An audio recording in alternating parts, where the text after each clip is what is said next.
walking alone, the streets are empty. The only thing I can see is my own silhouette.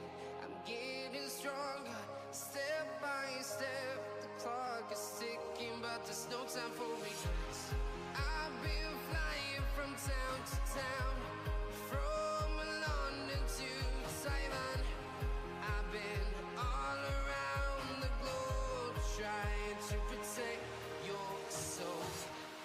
We are heroes tonight. We will fly above the sky.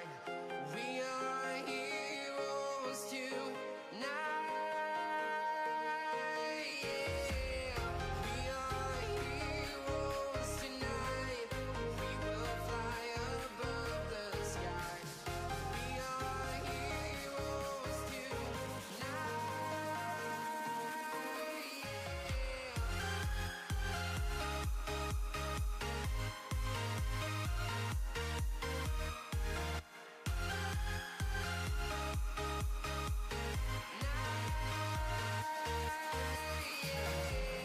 Feel like a dynamite, ready to explode right up in the sky. I need you to listen, I need you to hear, and don't show any fear. I've been flying from town to town, from London to Taiwan. I've been all around the globe, trying to protect your soul. We are heroes tonight. We will fly above the sky. We are heroes tonight. Yeah. We are heroes tonight. We will fly above the sky. We are heroes tonight.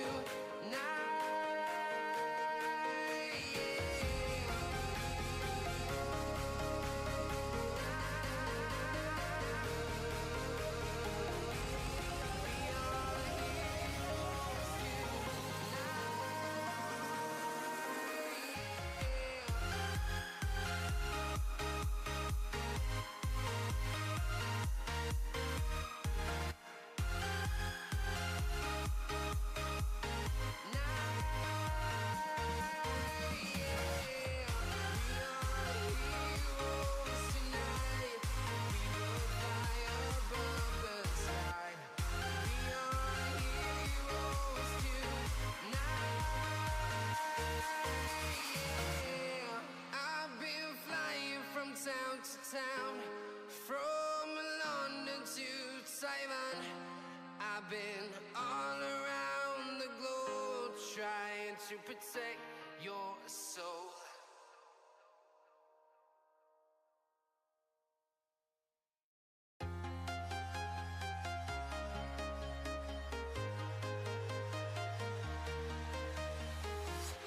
I'm walking alone, the streets are empty.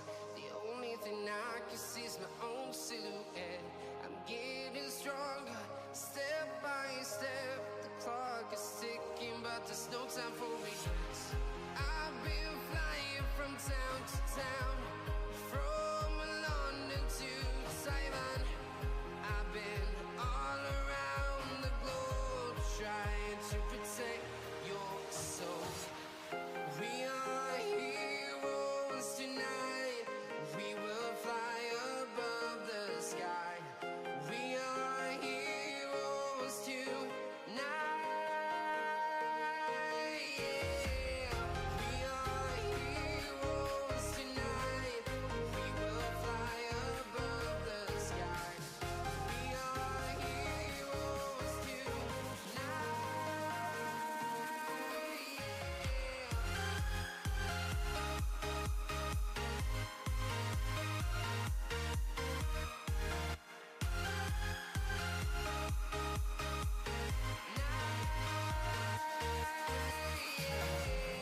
Feel like a dynamite, ready to explode right up in the sky. I need you to. All right. Hello, everybody. Hello, farmers. Welcome to Kiram Gaming. Hope everyone is having a fantastic Easter. So, happy Easter, everybody. It's been a fantastic day so far. The sun is shining, and we're back on PV Canyon Crossing.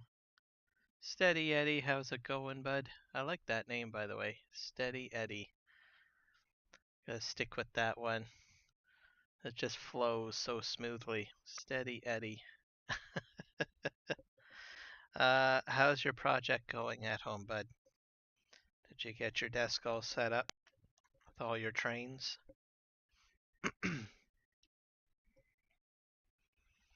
All laid out on the desk that I think you said your brother gave to you?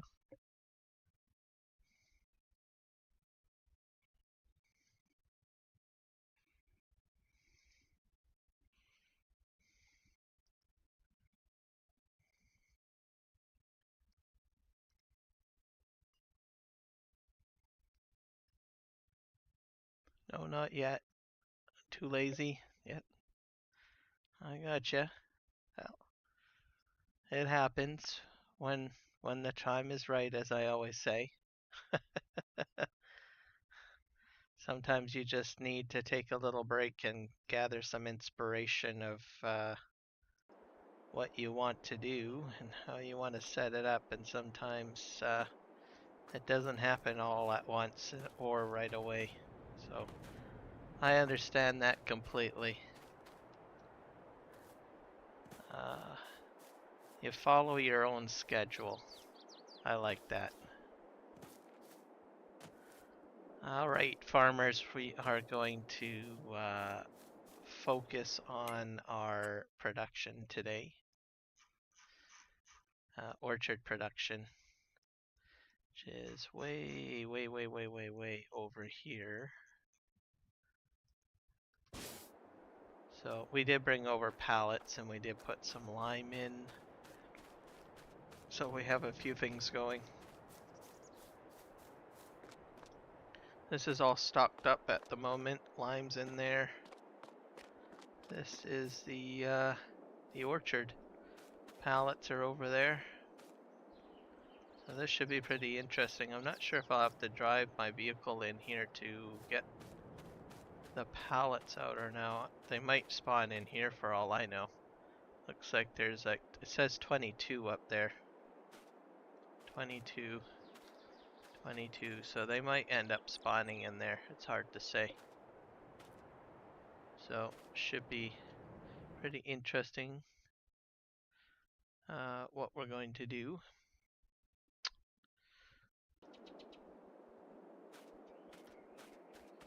So I think this part of it is all set to go. Yes, this is Farming Simulator 22. I am playing on PV Canyon Crossing.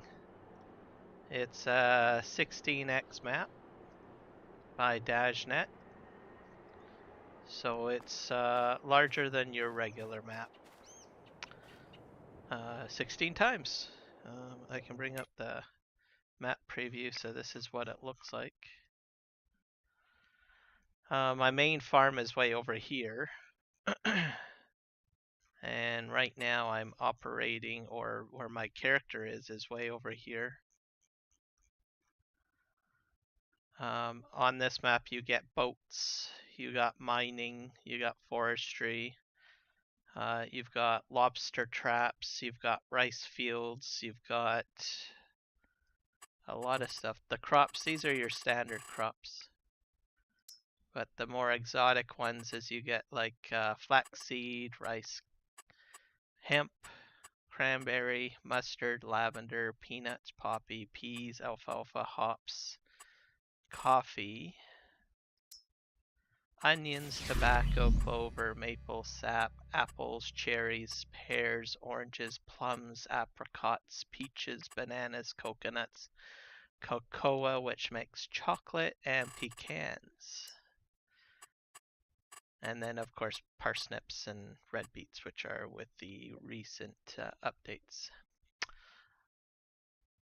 I do not play on the Xbox, no. Zesty.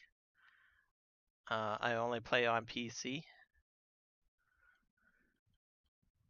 So I play this map. This one's not available on Xbox. The size of the file is just way too large. Also, it's very, how do you say it, complicated. It has a lot of scripting involved. And with Xbox or console-based systems, the Xbox, which is Microsoft, and Sony, which is for PlayStation, they don't allow script mods on their equipment. So that's why you wouldn't see this type of map on a console.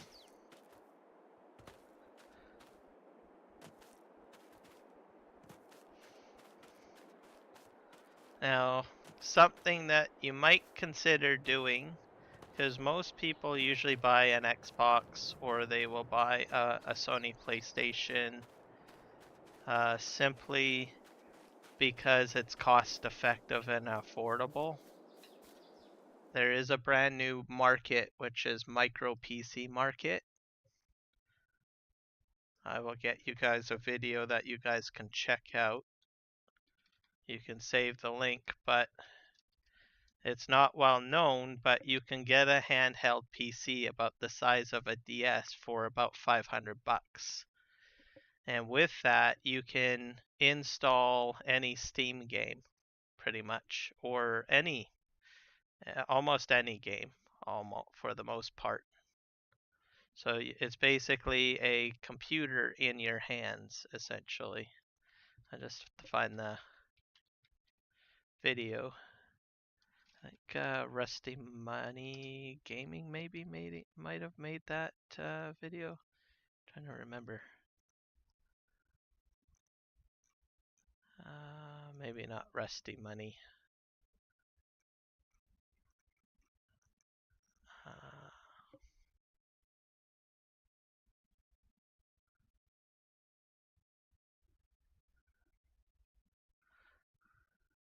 The 3Js, welcome in. Hello, hello, hello. Let's see. I'm gonna try to find that video for you guys. Where is it? I'm subscribed to so many channels, it's just crazy, I'm telling you. Let me just go through my list of subscriptions.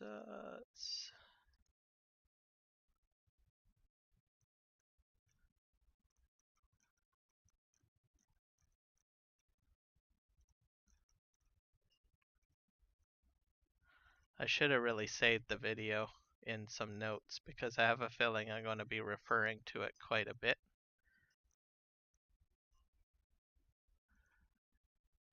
Oh yeah, Farmer Klein. Yeah, he made a video on it. See if I can find it.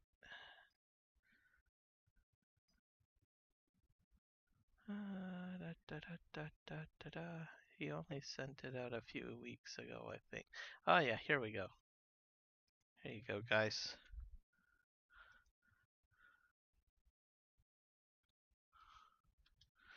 So, how much is your Xbox?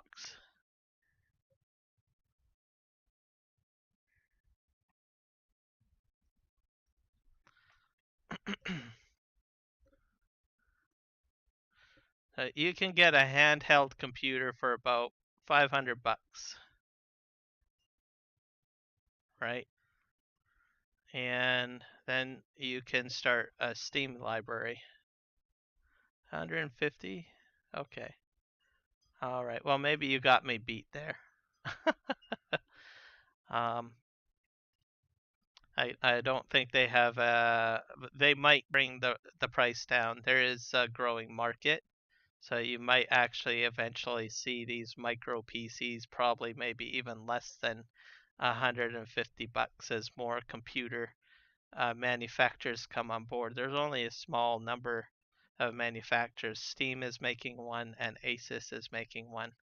But as more come on board, you might actually see these handheld devices worth less than a Xbox or PlayStation in the near future. The reason why I mention that is the fact that since there's been so much competition in the virtual reality department. Originally, it was just Meta, but there's other manufacturers like Apple, Sony, Apple, Sony, Samsung, Steam themselves. All of these other developers have started building VR equipment. The original Oculus or Meta-based equipment used to be up to $1,000 to $2,000 for that equipment. Now the price bracket has come down to around $100 for a VR system by Meta in some cases. So I imagine if the VR market has gone that way, the handheld PC market will probably follow suit as they find cheaper ways of doing it. The reason why the virtual market, I'm making that apparent to you guys, is the fact that the technology that's going into the virtual based systems, they're building better graphics cards that can fit inside smaller equipment. That same tech is getting put into the handheld devices, including your cell phones, of course, too. So eventually, most people might switch over to that as an option down the road.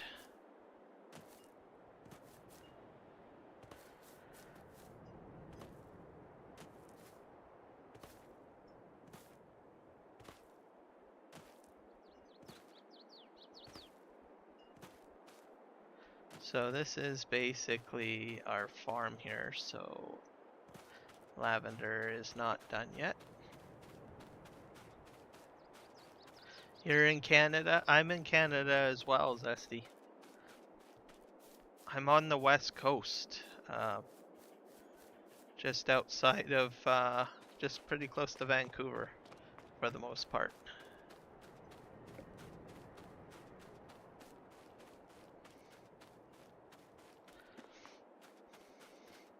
Are you on the west coast too, or are you in another part of this beautiful nation?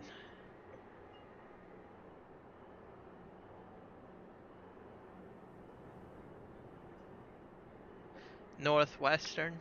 Okay, so probably northern BC or northern Alberta.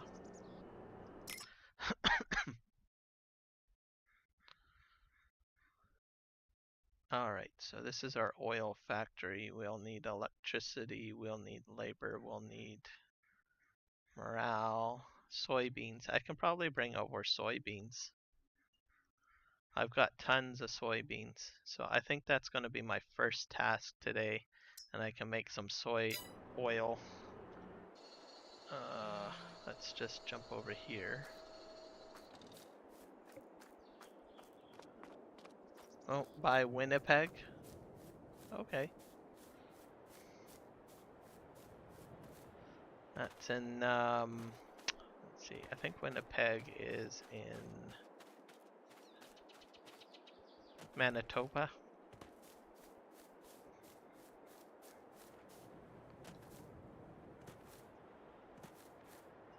If I remember my my cities correctly and my province locations correctly. That's beautiful country there. I have some friends that have moved out there, high school friends, and they started up a farm there. They mainly grow a lot of alfalfa, and he also works on other farms, if I'm not mistaken, as a farm helper, mainly with cattle. So milking, he's done breeding as well. But for his plot of land, he has been planting mainly alfalfa. Let's see here. I need a truck.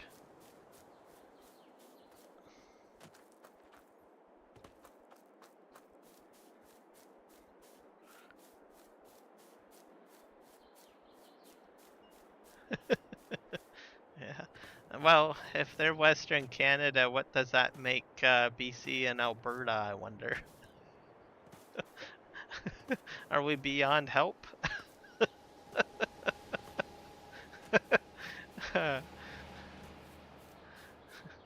Tend to wonder on that one. Okay, I need a truck and trailer, folks. Let's see here. Let's see if we can dump some of this ore somewhere.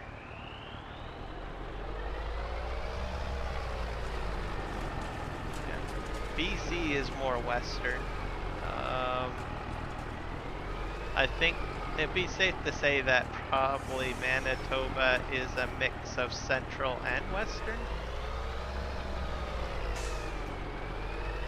if I'm not mistaken.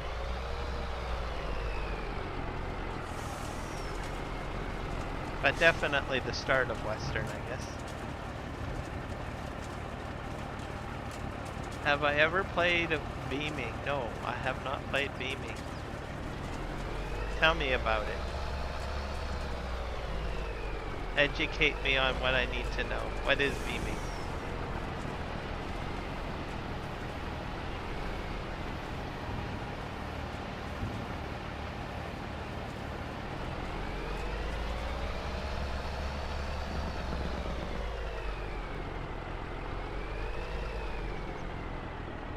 Lake of the Woods, that is also another thing that I don't know. Lake of the Woods. Sounds kind of creepy, if you ask me. Scary. Lake of the Woods, it sounds very ominous. I don't have any room in here. We're just gonna back this up.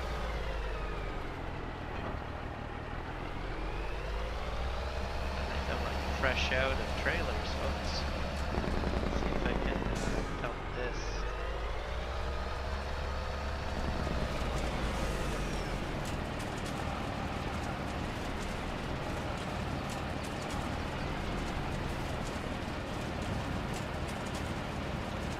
Live.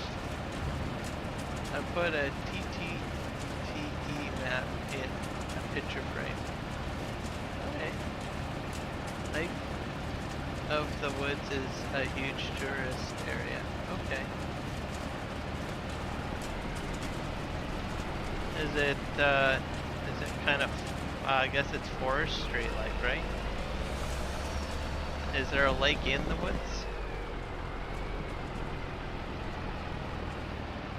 Beam NG Drive is a very realistic car and truck game.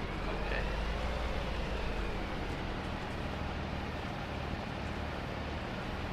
So is it a simulator? Is it a simulator? Or is it something like Grand Theft Auto? Where you gotta go around and rob cars and race cars and bash cars up and stuff like that.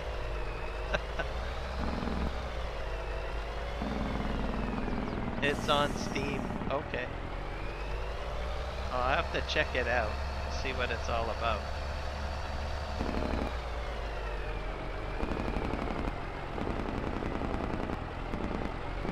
I'll have to remember that title. It's called Beaming, you said, huh? I got my WordPad document up here. I'll make a note. Look up Beaming on Steam. Car game. See if I can find it. I wonder if I have to buy another trailer. I have to buy another trailer. I don't want to buy another trailer. I think I've got another trailer kicking around here somewhere. That's a trailer, but not the type that I want to use. Beam NG. Okay, I better adjust the title on that, because I don't want to look up beaming. So, beam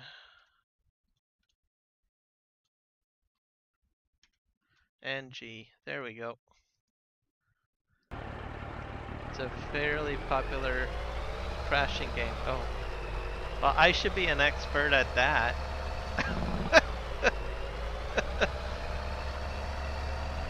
I have a knack for crashing. I'm up to 5 crashes already. This week, or past week. Alright, let's see if I can find a truck with a trailer. Here's another truck with trailer.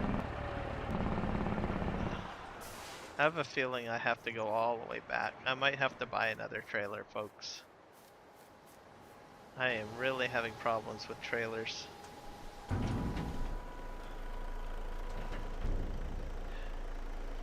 Yeah, we're gonna buy another trailer.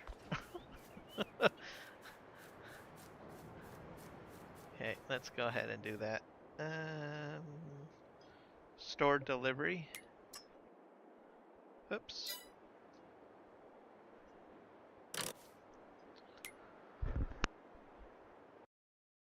Another shop. See if these are all on sale. Nope. Trailers. Trailers. There we go. $30 on Steam. Is that on sale or? Sometimes Steam has some pretty good sales.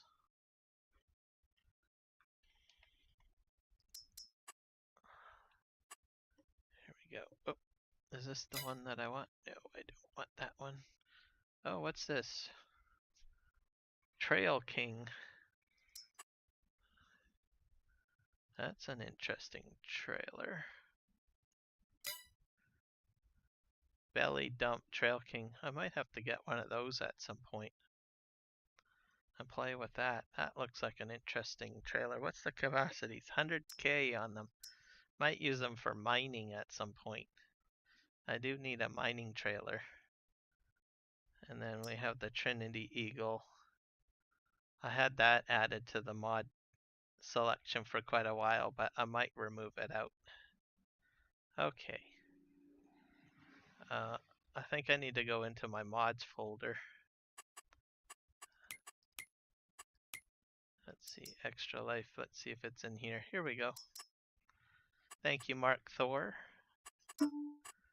for the nice organizational options for trailers. Makes my life a little easier. Let's up that to that. I think we'll go with a lighter blue though. Let's see here. Yeah, we'll go with a lighter blue. It still shines a little bit. Buy. Alright, we're gonna go ahead and I guess we should probably wash up this truck too, shouldn't we? Oh, not the spray paint.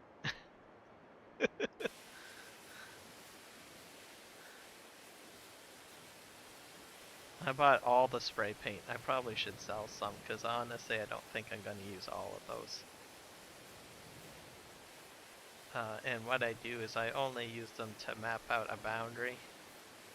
So I'm not really too specific what I do with them.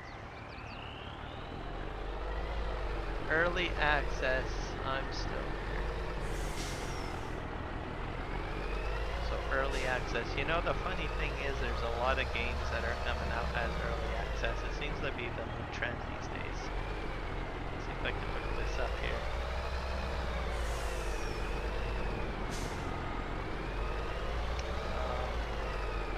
Well, I appreciate the suggestion, Zesty.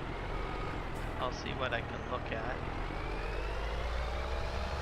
One thing that I can tell folks that I am kind of watching is the new Dune video game.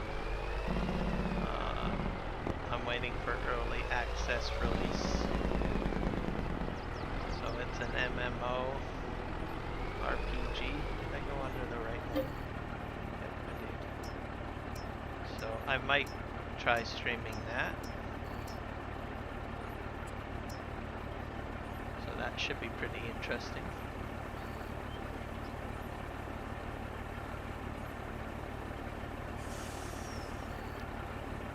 I think this is a Peterbilt. This mod is from 82 Studios. It is available on the mod hub, so you can find it there just by doing a search for 82 Studios. It has a lot of customization in it, so I think you'll enjoy it. He does a lot of interesting souped up trucks. How long have I been streaming for today? I think I'm in for about 27 minutes. For my entire streaming career, I think I started, I'm just a year and 6 months.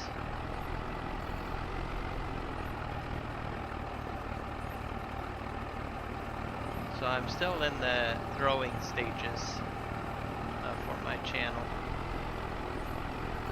Slowly getting there.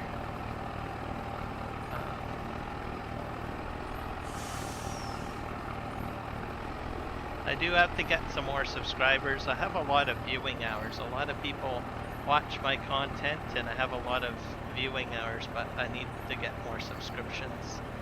So that's probably my focus for the year. If I can get more subscriptions.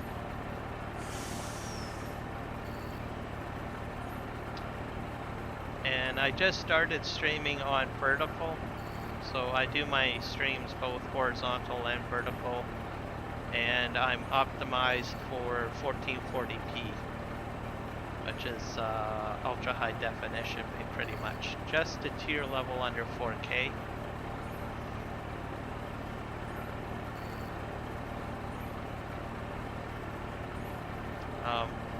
This is probably the second stream that I've done dual streaming at ultra high definition.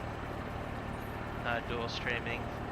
I couldn't do it the past week because I didn't have the internet, but this week I upgraded my internet up to fiber, so I'm good to go in that department. I might be able to do 4K, I suppose, but I'm quite happy with 1440p. Plus I do the 1440p at 60 frames per second, so that's my output, which most people usually say that it's pretty much equivalent to 4K, so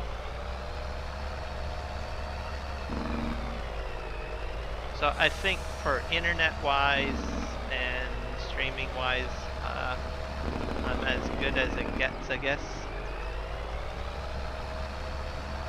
My video content, if I do like a tutorial video, I'm outputting 4K videos.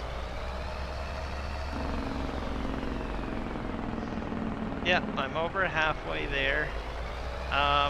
My viewing ship is at 2,700-ish. So I'm almost close to 3,000, so the viewing hours I'm there. I just have to really work on the subscriptions, I believe.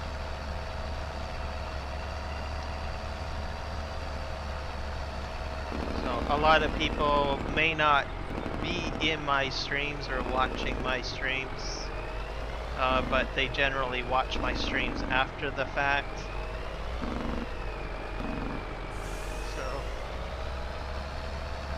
Getting there. I suppose, in all honesty, if I streamed like every day for an entire month, I'm pretty sure that I could probably hit the goal of 500 easily. If I did that for like an entire month. But I'm exposed to a lot of screen time for my job, so it gets a little exhausting. Being behind a screen for an extensive period of time, so I usually have to make sure that I look after my health and well-being at the same time.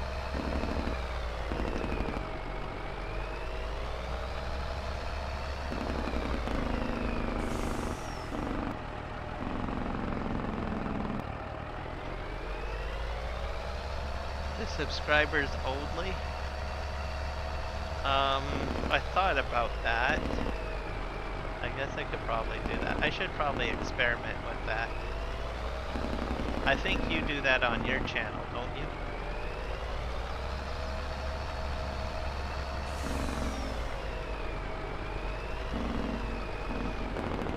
I might do that tomorrow. I'll do that tomorrow, just to see what happens. Well, speaking of tomorrow, I will be playing on a new map entirely. PB Canyon Crossing, just so people are aware, is not going away. I'm just adding a little bit more spice and variety to my channel, so I am adding another map. I streamed on it once, I think, this past week. Let me see here. What's the name of the map?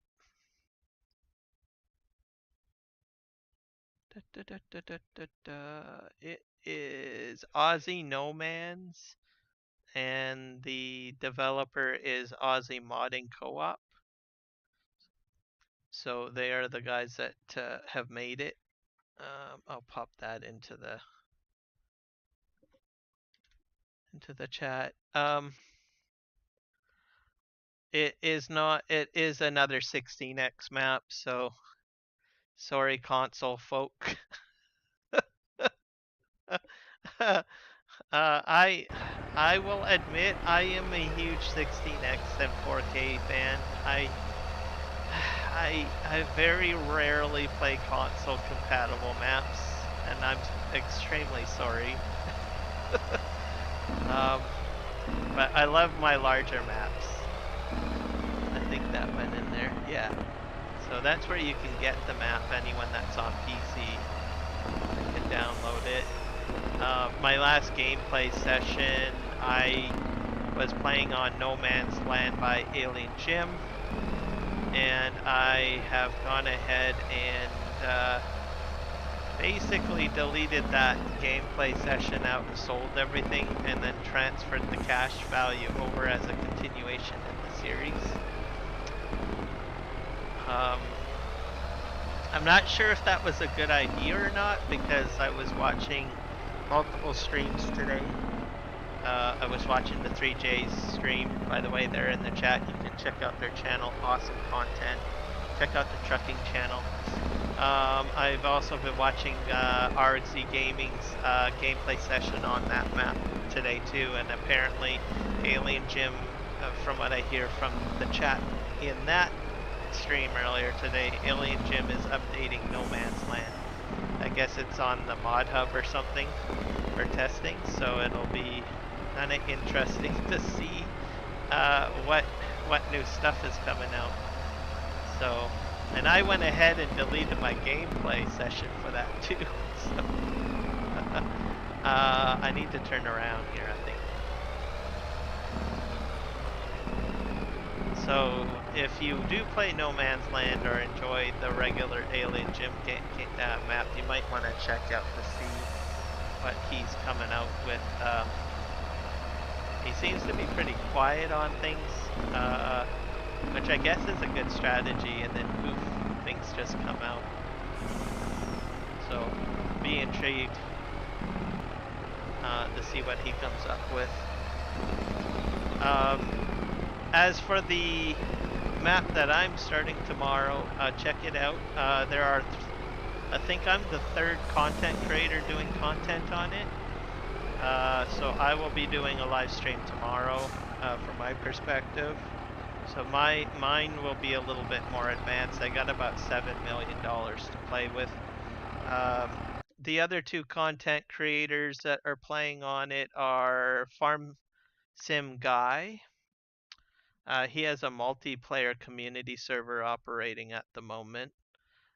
He played on it on Saturday, I believe.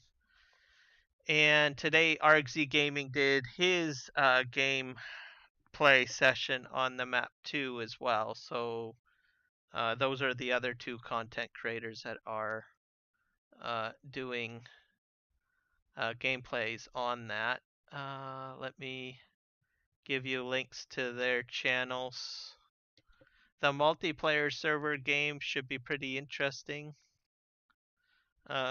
Because it's going to probably evolve quite quickly because it's a community server with the farm sim guy. So that means other players will be on there playing. So that's his YouTube channel. And then we've got Argsy Gaming. He played earlier today doing some grass work. So you can check out his channel right there. I also got another item that I want to share with you guys from the Argsy Gaming channel. He has released the Anywhere Object Storage mod. You can check that out. Very helpful. If any of you guys checked out my test stream on Friday, you will see that I did a little bit of fun stuff with his mod. I was able to put it into, I think, a total of 3 productions. I've got it in the Straw Accessories mod, and I put it into the, let me think here, Straw Harvest DLC mod. So I was playing with that. That's at the end of my stream from I think on Friday. Why did my stuff go in there? Did I fill it up already? Oh yeah, it only holds 50k, that's right. What about that? Well, factory only carries 50k. Does this mean this trailer has to sit here too? Maybe I better put a silo over here or something, I don't know. Try to empty out here.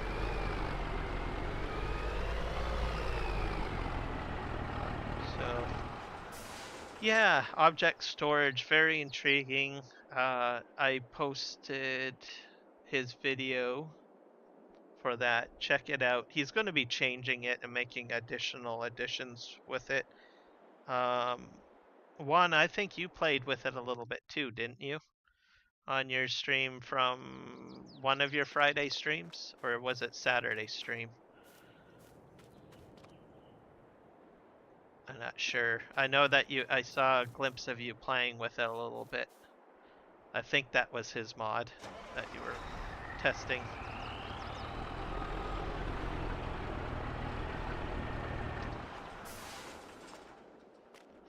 But it's very much a game changer mod, for sure. Okay, I'm gonna leave that there, so it'll be interesting to see what happens.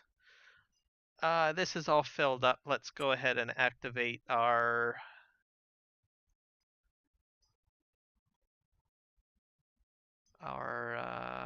oil factory. I don't have a lot of rosemary. I guess I'll have to bring that over at some point. Lavender, but I do have the bottles in there. So we'll see what happens when this starts cranking out. And then we'll have some items coming out of here. So all good. I'm gonna go and I'll leave this probably here, but I will take the truck. So I think I need the truck over in another area.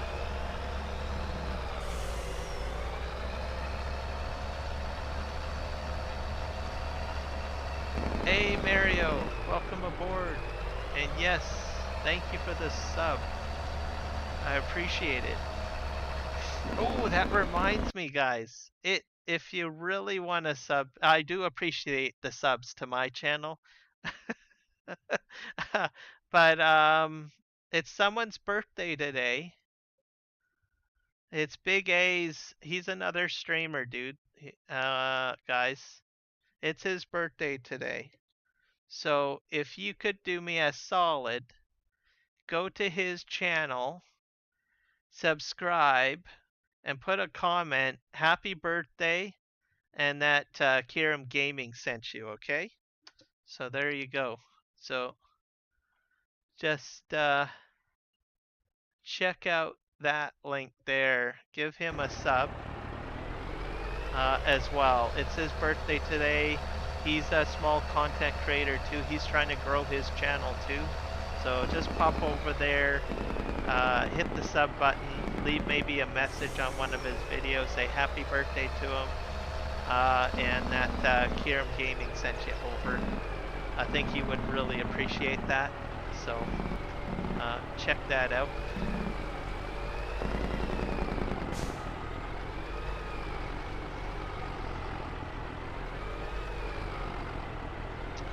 So there you go. So the 3Js tested out that mod as well. So I definitely recommend trying it out, playing with it. And I think you used the hay storage version, didn't you? So you're using it for storing hay. This truck is empty, I think. Let's see. Let's just move this over here.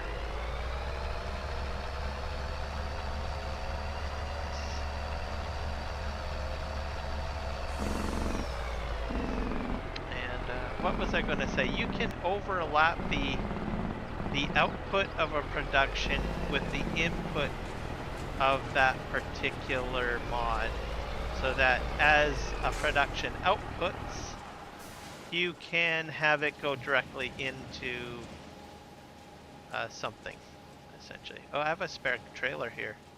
You know what this means? I can take this back to the farm. I think I'm going to do just one more thing though. I think we got some hay down the road. Straw.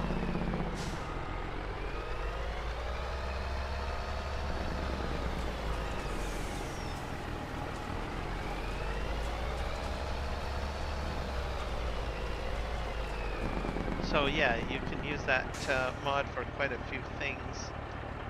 Let's see here. I need what's my commands for on the Shift I think. We're gonna just throw a few in here, and the rest of these I think I'm gonna take on the boat and take to the electricity factory. Yeah, they're taking these.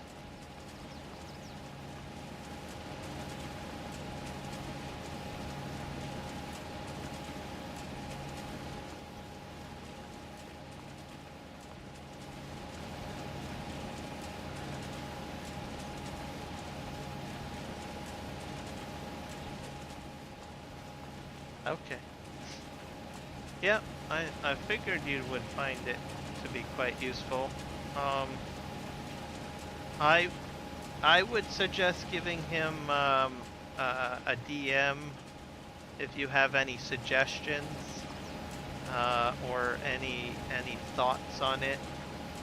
He's really looking for feedback on the mod, how he can improve it, how he can make it more useful, especially with shed sizes and stuff. So if you have any suggestions of shed sizes and stuff like that, he's been very open. He has told me that he intends to release an update or continue to update it, because a lot of folks are giving feedback. I've been giving him feedback as I go along. Anyone that's on PV Canyon Crossing should watch my Friday stream, particularly near the end. I had an epiphany where on this map you've got all those tier 1 productions. If you do not want to babysit those tier 1 productions, RXZ Gaming's mod is going to help you out big time. So I'm just throwing that out there. And I had someone in my chat that night that said that it's a pain in the ass having to look after the tier 1s. So, and I share the same sentiment. Sorry for the language if I offended anyone.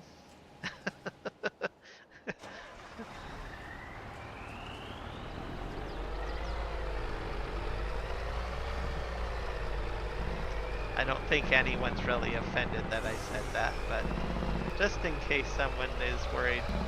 It's like, oh my god, Kiram Gaming said ass. I'm unsubscribing. I'm running away. I don't like that vulgarity. I don't think I use vulgar. I'm not very vulgar. I'm not really a vulgar person.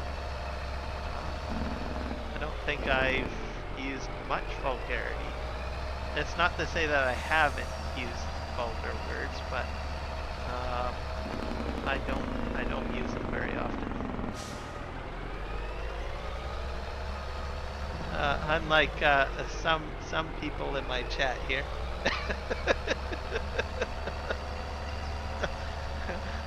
People that need a swear jar. In case anyone's wondering who I'm referring to, the 3J's Juan. Check out his extra live streams, I think from January, February, and early March. You can see his swear jar expand.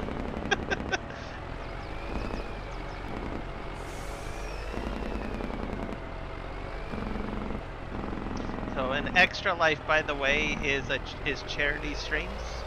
So Juan, Jess, and myself do live streams for charity. So BC Children's Hospital. So as we live stream, we collect donations and we run different types of fun activities on our live streams to encourage donations to that.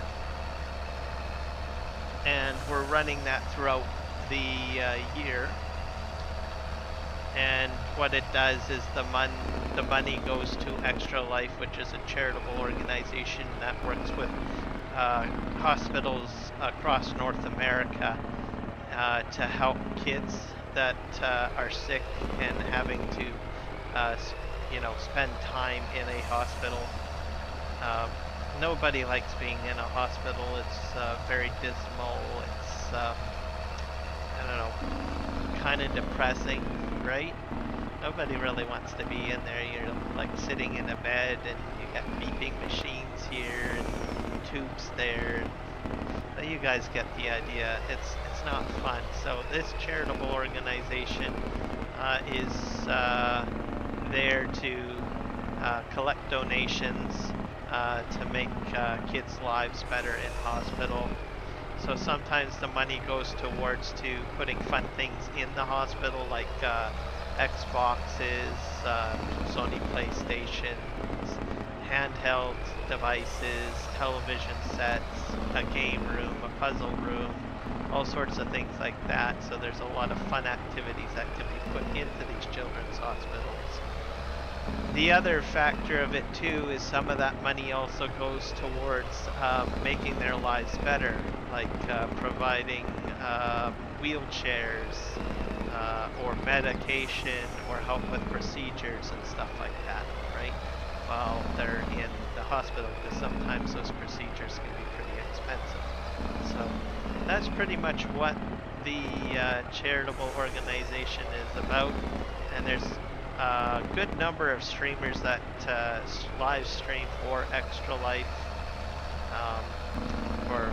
For us it's Farming Simulator and American Truck Simulator, but there's other streamers that stream other content as well that's out there. So something to be aware of.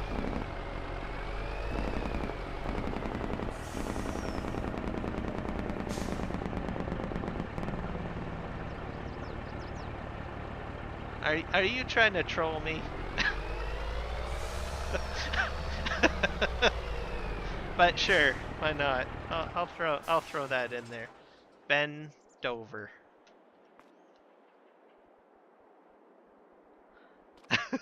I don't know about that. There. Ben Dover.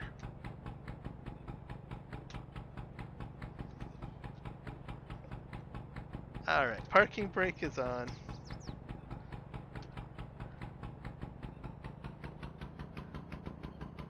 No. No on how I said it, or no in the fact that I'm calling you trolling? It's my dead friend's name. Oh, okay. Gotcha. Well, I'm sorry for your loss.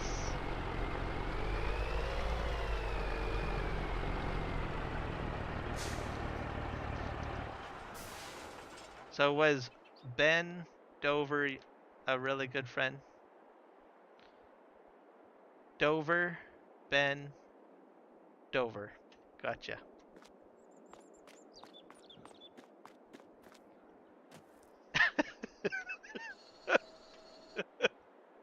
I'm gonna have to, this is gonna make a good YouTube short, I think. I'm gonna have to re-listen to my stream at this point. What is this? Earmark it at what, 2 p.m.? So I've been streaming for about an hour? Okay. Duly noted. Fast forward to 2 hours. 2 hours and, well, 1 hour and 52 minutes into the stream. Alright. Check for Ben Dover. There we go. Alright. That might end up being, this might actually end up being a YouTube short.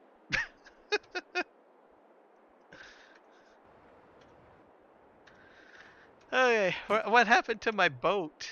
That's what happens when I hit the tab button. Why did I hit that tab button? Okay, here we go. Okay. Alright. We're gonna head into town, everybody. Alright. So, tell me a little bit about your friend, Ben. Or Mr. Dover. What made him a good friend?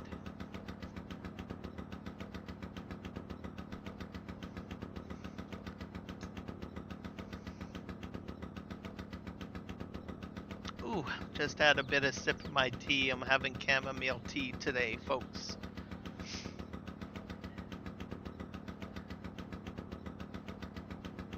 Just to kind of chillax a little bit.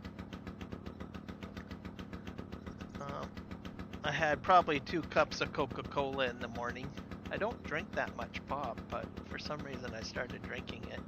That's what happens. It just sneaks up on you, you know? You just start drinking a little bit of sugary beverages, and next you know it, you know, like a quarter of a cup turns into a whole cup. Then a whole cup turns into 2 cups, and then next you know it, you're drinking a 2-liter bottle every day. No.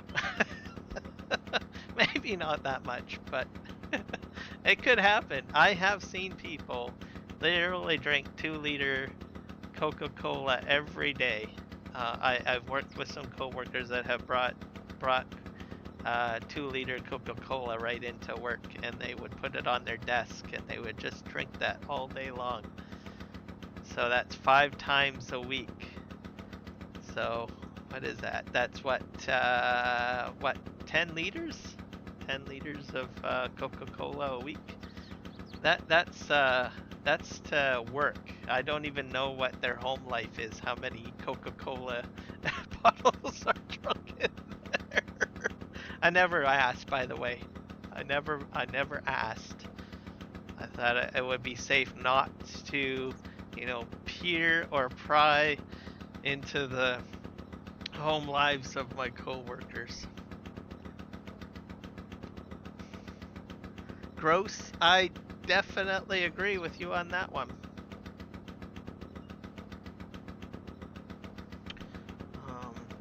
I had one coworker too, and I'm not sure how bad this is, but he had one of those big giant big gulp cups. I mean, just huge. It's like a thermos basically, and it was at the time 7-Eleven was selling them. And they are just huge. It's almost as big as an ice cream bucket. And what he would do is he would put a quarter milk in there, which is quite a bit of milk. Probably about 2 scoops of sugar in there.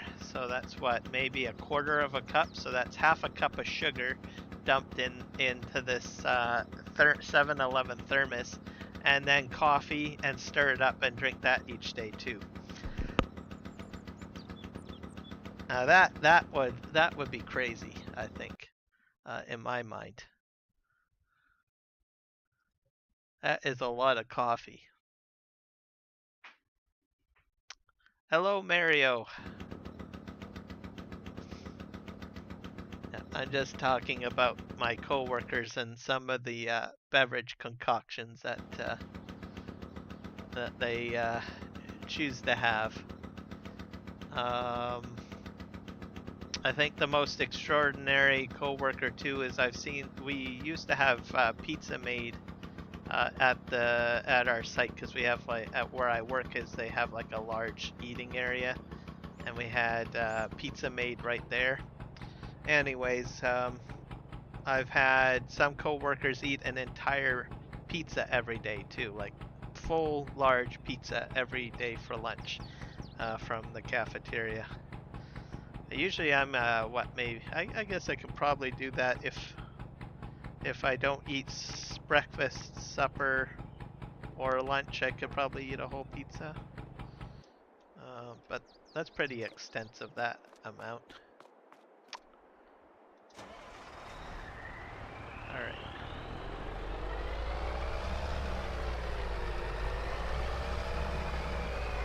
To be fair, maybe it's because it didn't have a lot of stuff on it. It seemed like a regular pepperoni pizza, I think. That's what it was.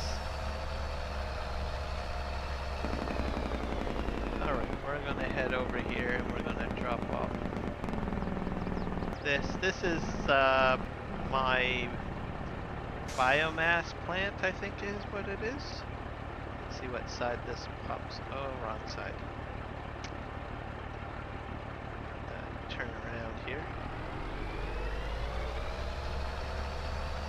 Actually, I could probably drive right over it. So this device provides me electricity.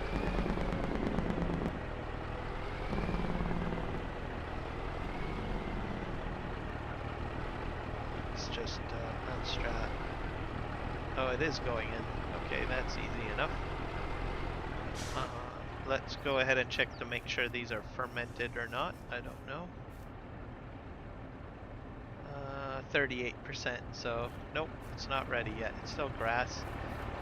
We'll go into our factory over here and see if we need to take back a few things. So these doors open automatically, supposedly. There we go. I think it's a mod on this map that's causing that to do that. I'm not too sure. We're gonna grab this. I don't know what these are. These are the jars. Jess, where do these go again? I can't remember where I have to take these jars to. We discussed this, I think. Remember where I gotta take them to.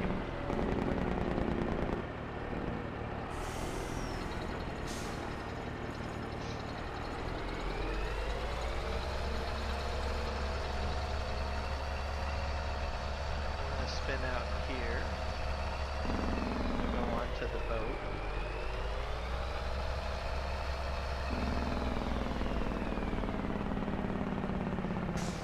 You want to save for the candles. Okay.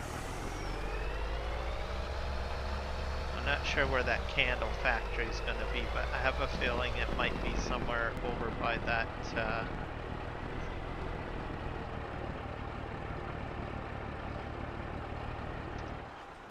what do you call it, area?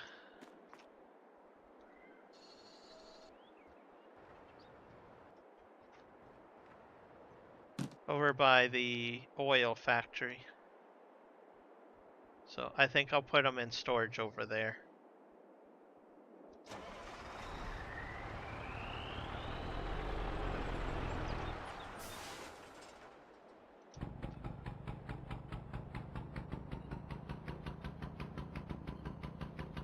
Okay, so that's where I'm gonna put it. I'll bring these over now.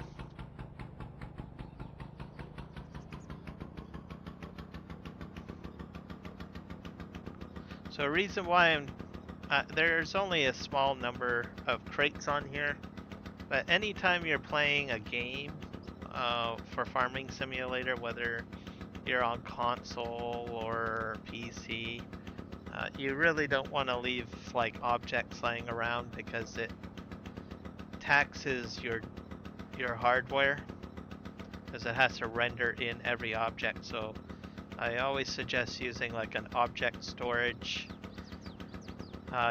Giants released one, the object storage, which is under silos. There's a lot of mods out there too that feature object storage. One of them being Argsy Gaming's object storage, as an example. PV Canyon Crossing has a ton of object storage options too, so it's just better to store it because it means it doesn't have to be rendered in by the game, and makes things run a lot smoother.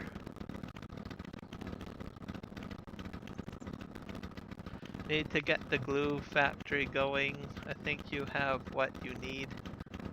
Then you can do bees.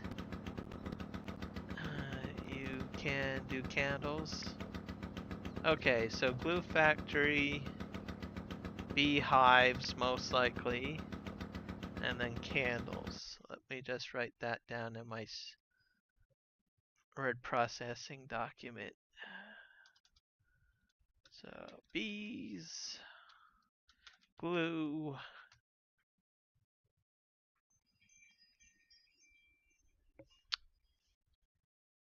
candles. Some of that uses crates, if I'm not mistaken, as well. So, which I have, or pallets, sorry, that I have in development. Since we're on a straight stretch, construction. Oh dear. Bye. It's nice knowing you. Bon voyage. Okay. I think glue factory is. We have the exotic oil factory down. Charcoal factory. That's interesting. Oh, that requires.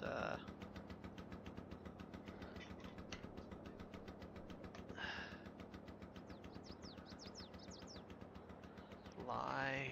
Okay. Butcher shop, sawmill. McCain's. Carpenter, grain.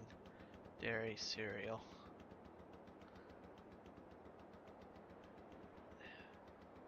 Calcium something. Okay, yeah, I've got that going.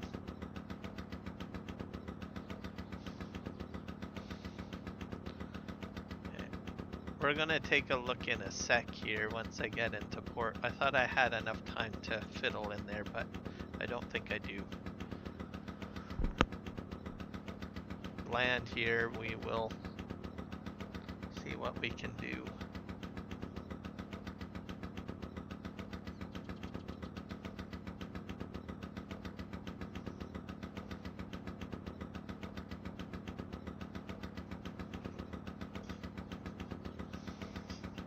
So once I reverse up, I'll just pop into the shop area and see.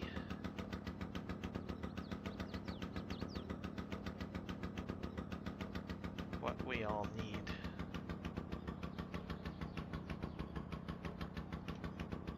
We'll reverse this up.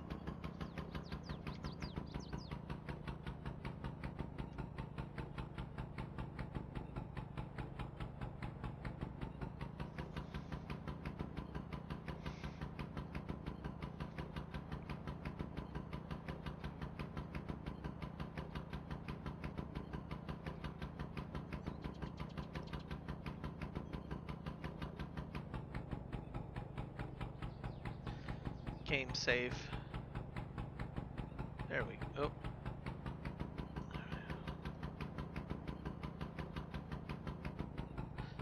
Okay, let's go into construction mode.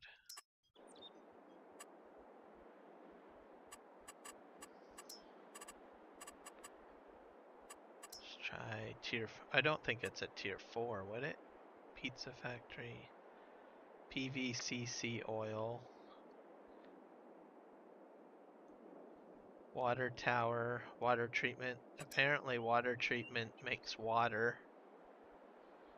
And then you put down a water tower.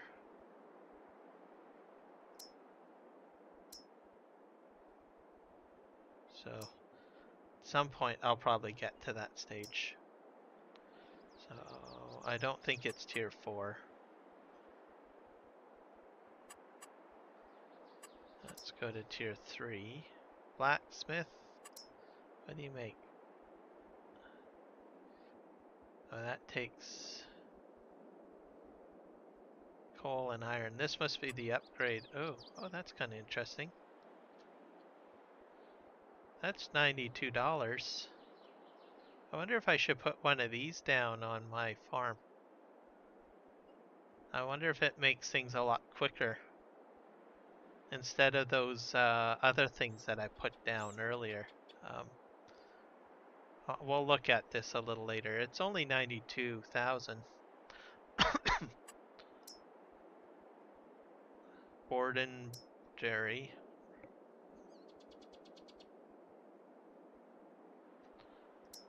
Brick factory. I can't do bricks because I don't have mud yet. Candle and soap. Yeah, so this will get put down. That's pretty expensive, $219. So I'll have to keep an eye open on that.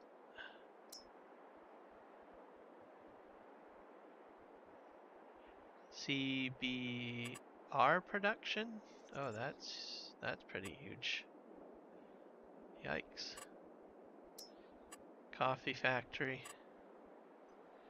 Coffee factory takes some of the vineyard stuff too, by the way.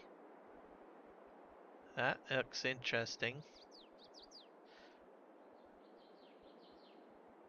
So I can put coconut in there and a few other stuff and jars too. So I could go this route too, by the way, Jess. I could get into coffee production maybe. Banana coffee, orange coffee, chocolate, mint coffee. Ah. Drywall. Feed. Glass factory. That's a pretty big glass factory. Why would you... That puts stone in and pallets. Here's a big greenhouse. So when my greenhouses run out of water, maybe I should put these down. So orange coffee apparently, and banana coffee. Here's another large greenhouse. I think we were going to do greenhouses over in that area too, if if I'm not mistaken.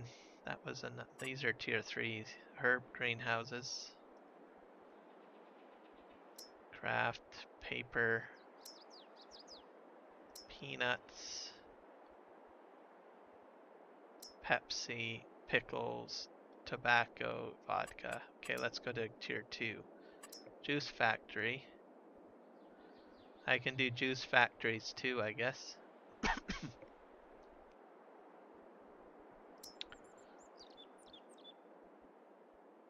Spinnery, sugar, Taylor, winery, whiskey, silk soy drink, shell, vinegar,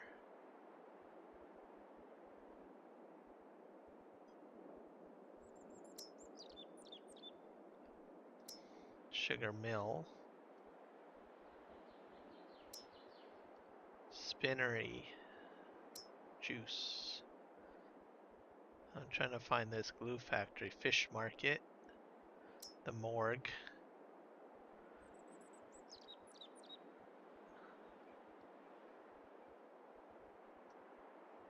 Small concrete factory. I already got a small concrete factory, I think.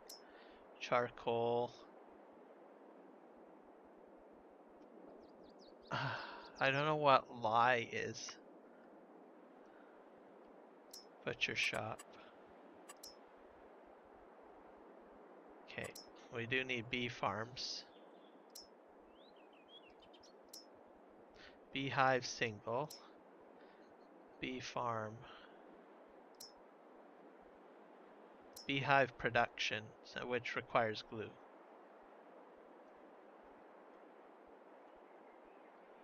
I gotta find that glue factory.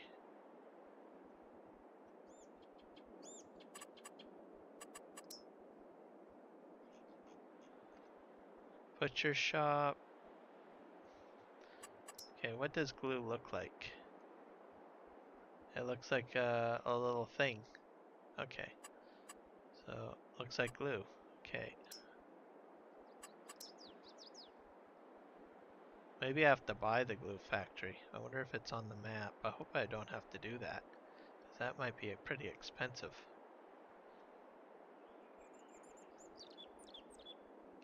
And why would it be like oh, silk soy. Let's see. Blacksmith, dairy, brewery, brick, candle, soap. Hopefully I don't have to put horses in a glue factory. Oh, here's glue factory. Alright, that's $118 right there.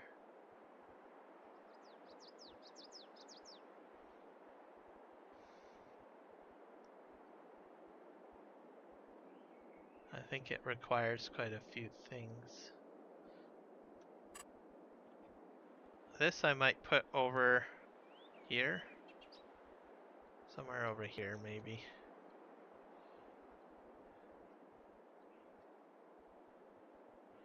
Yeah.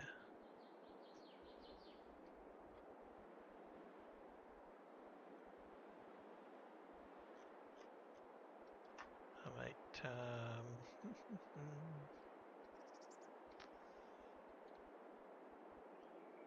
something like this.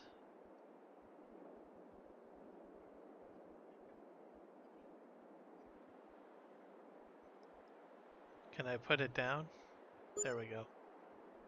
Oh, I have to construct it. Oh god. Alright, fine. How dare you make me have to make something. Hello, Steady Eddie. Welcome back. Right, reverse.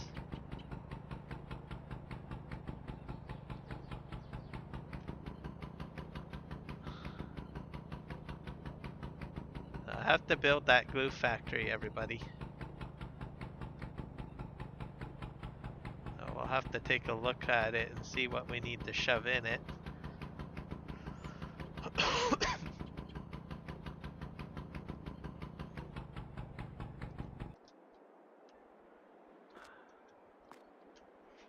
Okay, we're gonna drive this off and then we'll just take a quick gander at that glue factory. Okay.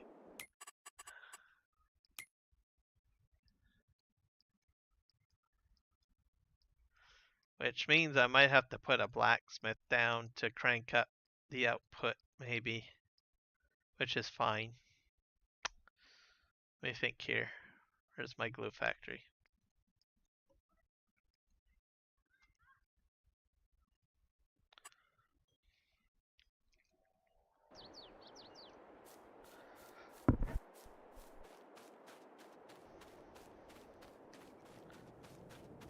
So this is where I'm using the Argsy Gaming pallet storage, by the way, in case anyone's wondering. Or anywhere object storage. I've turned this barn into storing my pallets that I'm making, and I got these pusher arms to help me. So this is going to be my glue factory, I guess.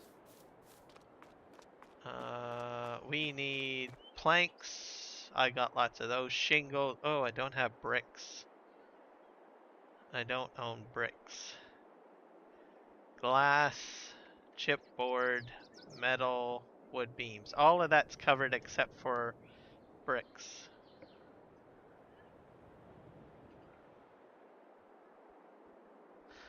I'm putting productions down, so I have to build this building. I have to put all this in here. I've got all of the stuff I need except for bricks. So I guess I better buy a brick. I guess I better get into doing bricks. Which I need a property to do that. I'm spending a lot of money. Oh my.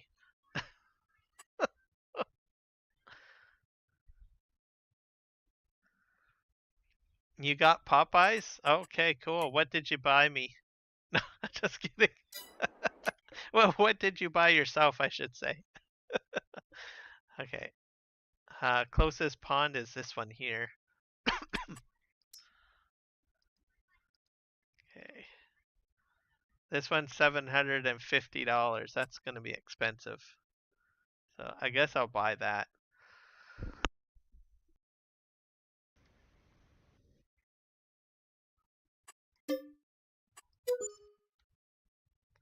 That brings me down to a balance of $383.747. So I'm becoming broke slowly.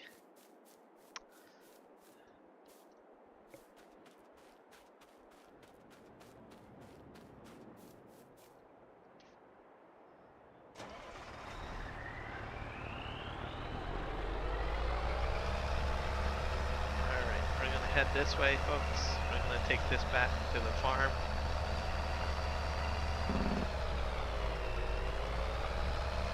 I'm gonna need a front end loader. I'm also going to need some other stuff. I wonder if I can take out any contracts. That's probably something I could probably do to try to get my money value back up again. This is, oh, I got a cultivating harvest contract. What do you need? Oh, field 48. I could probably get that going. 37 and 48.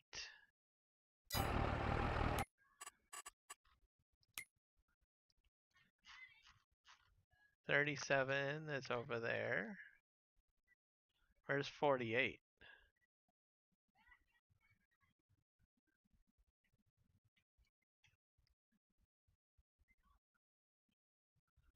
$48 is way over there. Ouch. Oh, I don't know.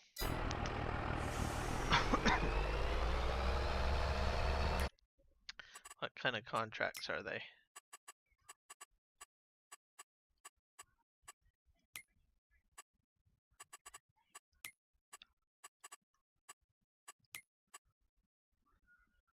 Are they just grain?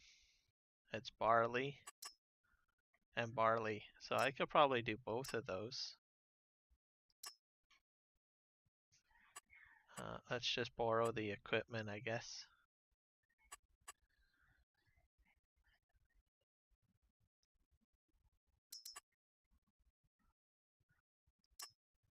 And borrow items.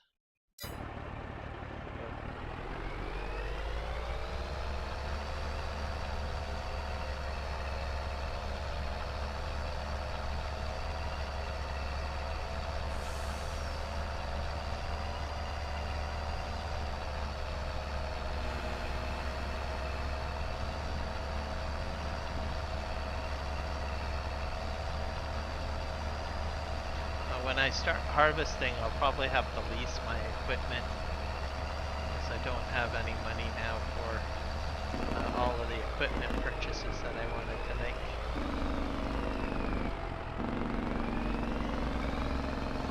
But I do own this property now, so I can make brick.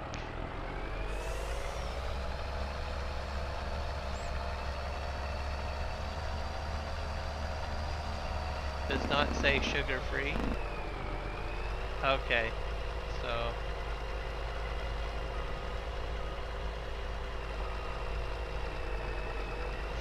yeah, if there's sugar in it,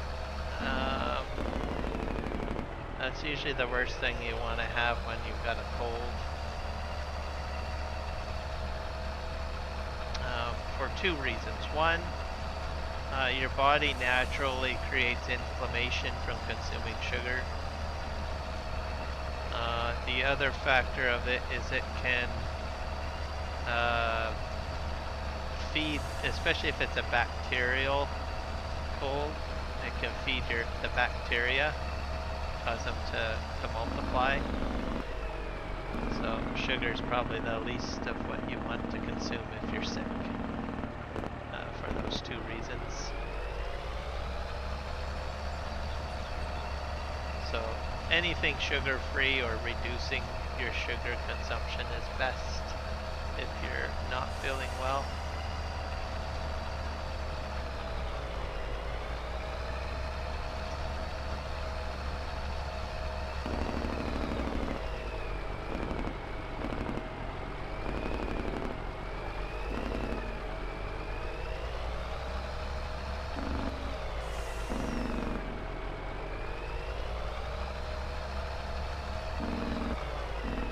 Something showed up over here. Oh yeah.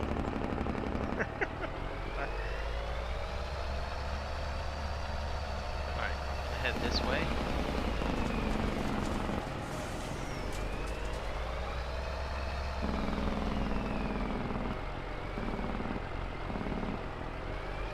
My new roadway.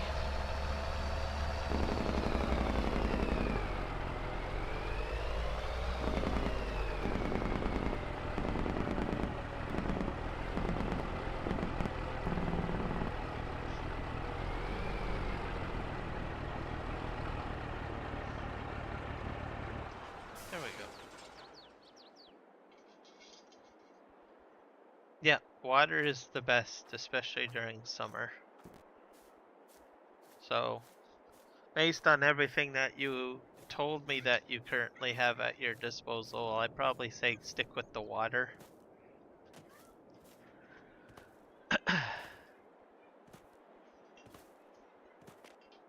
And then if you can, take anything that's got vitamin C in it, which I think you don't have a lot of, unless you restocked on avocados. Avocados you can't go wrong with. There's a lot of good stuff in avocado. It's a superfood. Let's go to the map.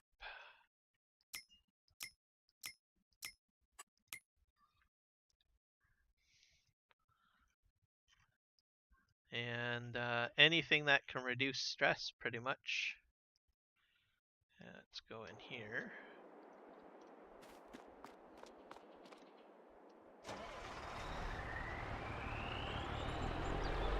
I'm gonna take these jars.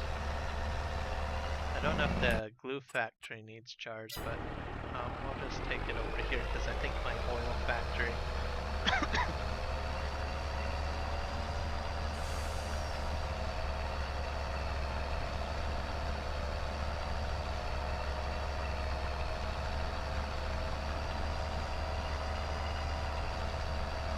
hold on to most of this stuff.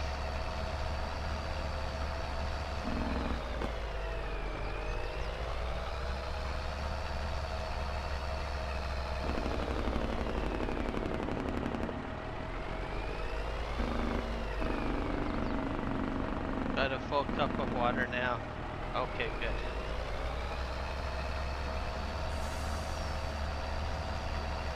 Yeah, water is good because, well, your body needs electrolytes and everything pretty much runs on water, really.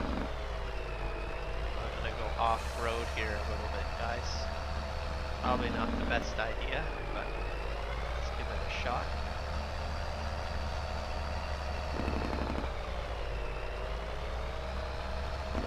I should really put a road in like this here. Oh my god! I just jumped my truck.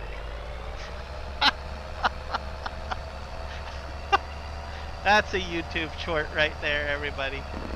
Okay, how many minutes am I in on my stream? An hour and 30. Okay. That's gonna be a YouTube short right there. Hour 30. Crazy. Hello. That was crazy. Wowzers. Smokey and the Bandit, eat your heart out, everybody.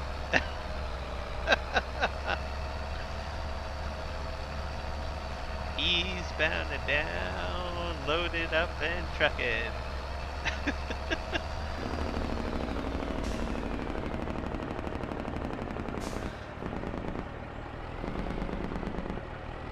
Okay, here we go. Let's throw those in there.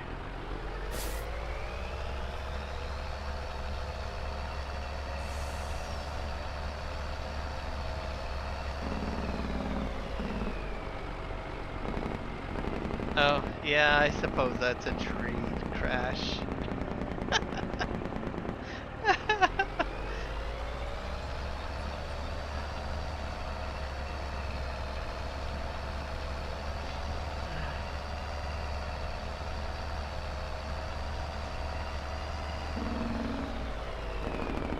Reminds me of the movie Scent of a Woman that just popped into my mind. And Al Pacino plays a blind veteran who gets looked after by a younger Chris O'Donnell, and they go to New York City and they rent a car, and he just maxes out the speed on the car in New York, and he gets pulled over, and he says to the cop, he says, what was I going to do?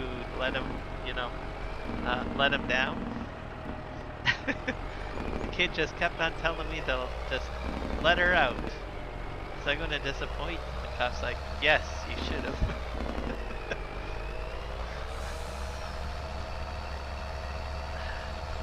I love that movie. It got an Academy Awards in it. Has a lot of well, it's a great movie for being, well, because it's got Al Pacino, but aside from that, there's it's a great coming of age movie, and teaches you about principles, good morals as well. Oh, I never, if I see it on TV, I always watch it every time. Or if I see it anywhere, even if it's on like Netflix or any other the streaming services, if it pops up, I watch it. There's some good quotes in that movie.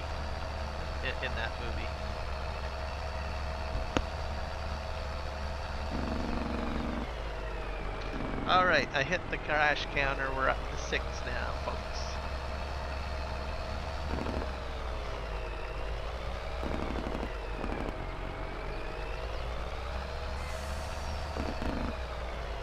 Way up here.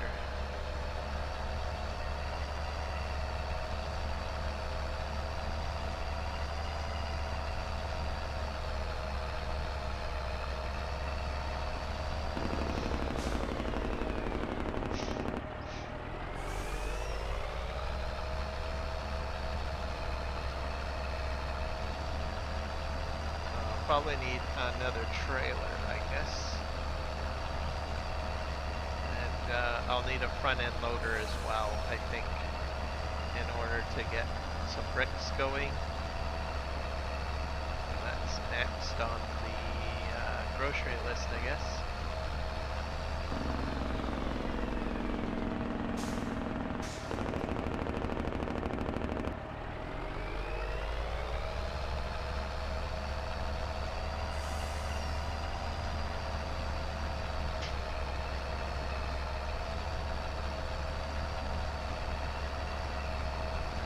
Coming up to the farm.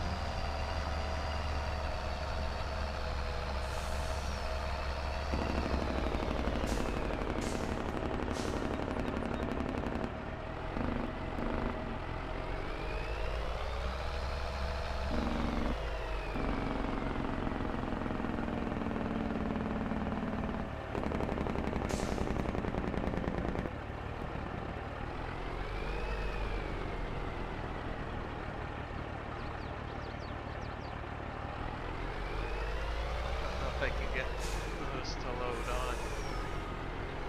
Let's just back this up a bit.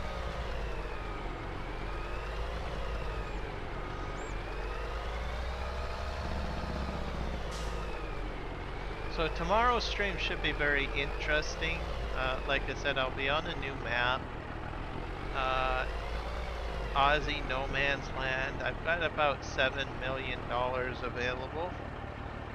And I was well, I've got mainly a large grass area.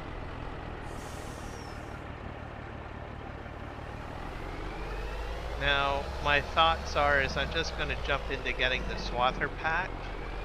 I'm going to just start swathing the area and collecting grass and turning it into silage, I think is what the approach I will take on that one particular map.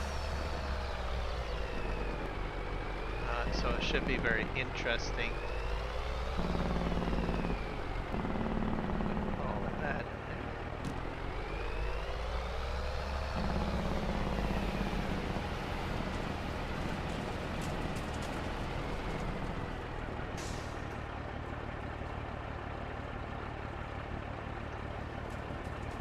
I got one brick.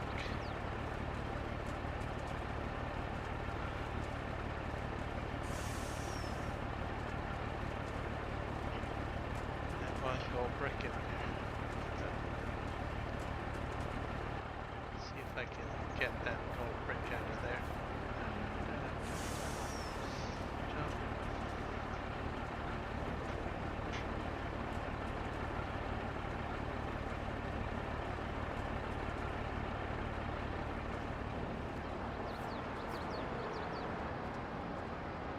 I wonder if this gold will eventually get me a lot of money.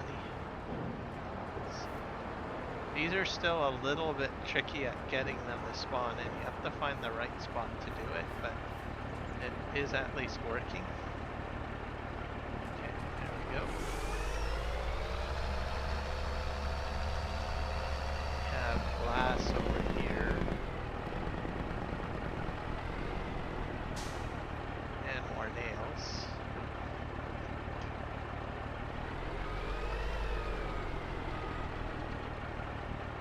Sure why. I might be too close. Just gonna swing right out here.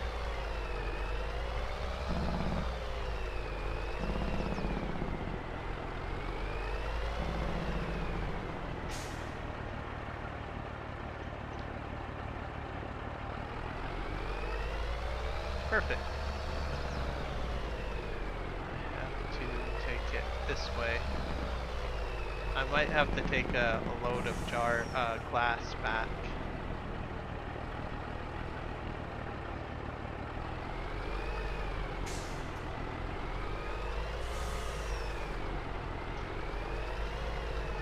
I think we'll load up the glass.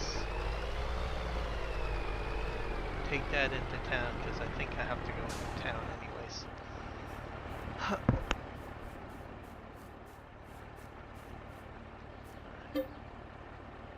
Metal, nails, glass. Start.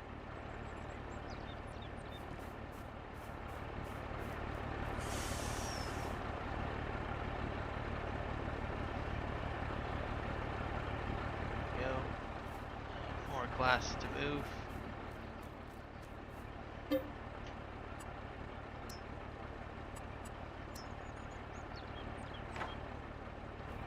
All the glass is cleared out. That's a lot of glass, guys. I'm telling you. Okay, that's good. We'll park this guy here for now. We'll give him a spray down. Make him clean.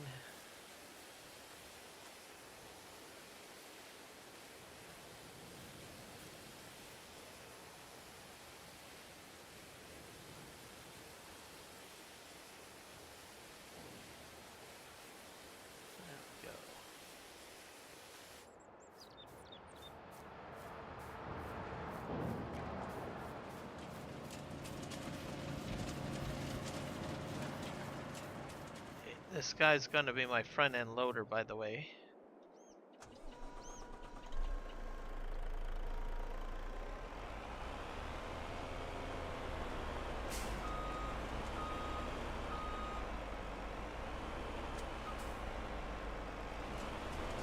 Need to load up the loader.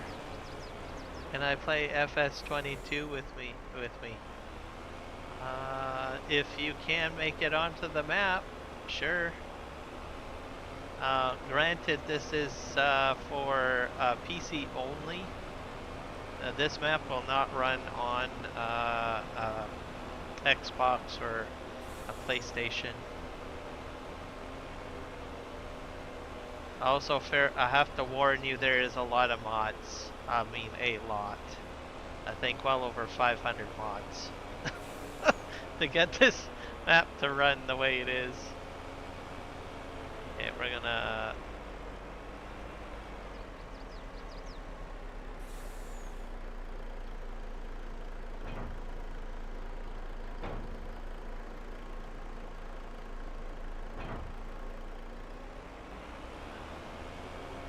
load up the wheel loader.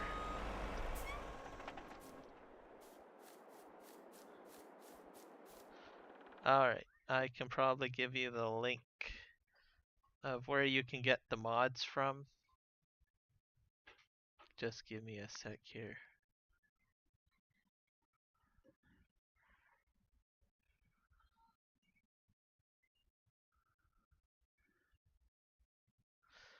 There's a website which I can get you the details. I'm gonna get you the link right now.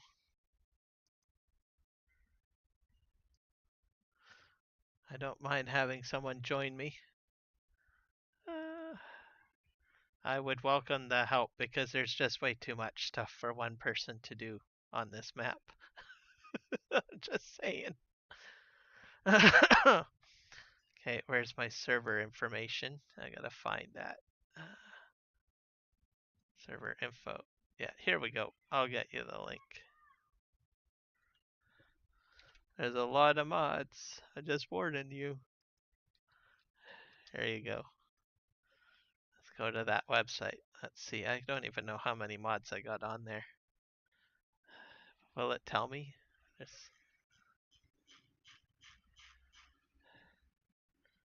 22 gigabytes. So hopefully you got the storage space too. It takes up 22 gigabytes of which is 527 mods. So there you go. That's where you would begin your download adventure. I am doing well, Michael. But click that link. Get all of those mods downloaded. Join me in the game. I can definitely put you to work because there's always something to do on this map. Even with there's so much to do on this map that it could facilitate like a total of 10 people, really.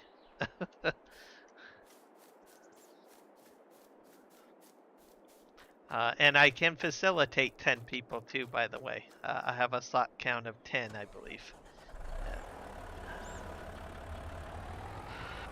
It's a public server.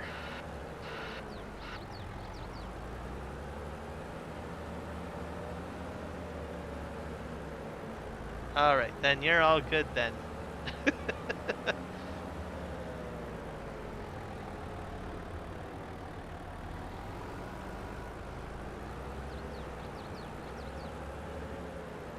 It'll be fun to have someone join me on here.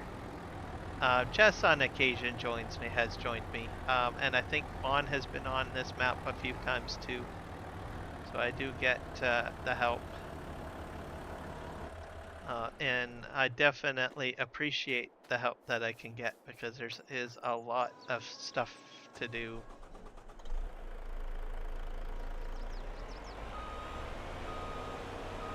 Like after a 5-hour session of live streaming, sometimes I feel like I really didn't accomplish anything sometimes. Okay, there's this. Okay, what else are we gonna do? Swing this guy over here. We need a dolly. I think I got a dolly out in the front yard. That's my road.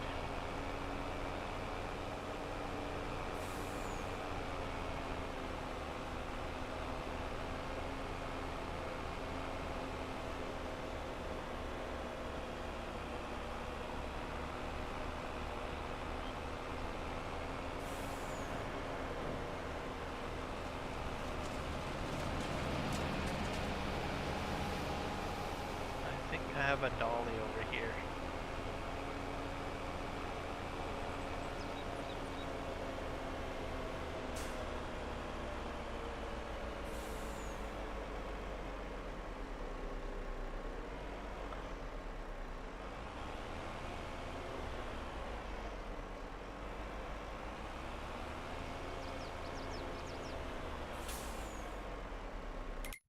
Oops.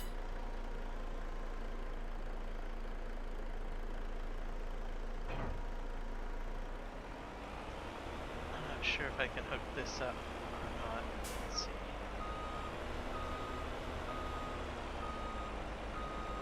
Nope. I'll have to use the tractor.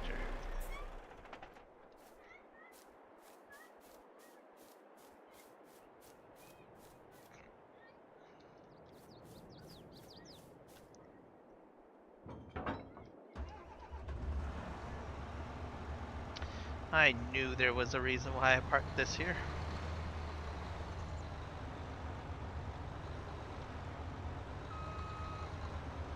Yeah, I don't talk about the fact that I welcome people on board my map, so I don't usually mention it too much. So I'm just gonna say this: people are welcome to join me.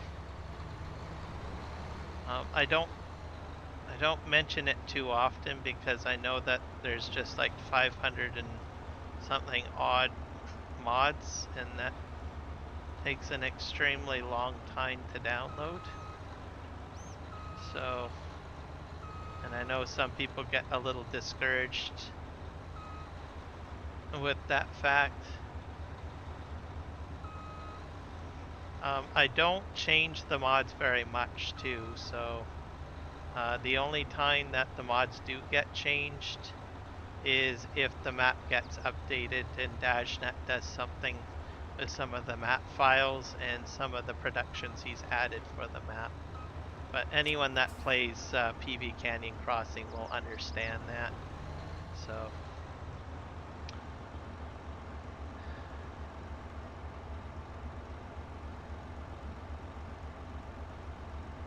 Alright, I think this is set up the way I need it.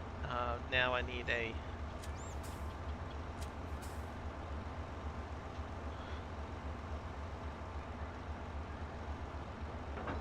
We'll reconnect this over to the...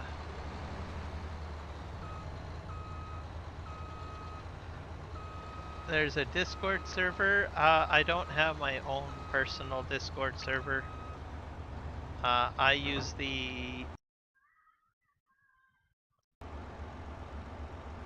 the Extra Life Virtual Farming for Miracles Discord server.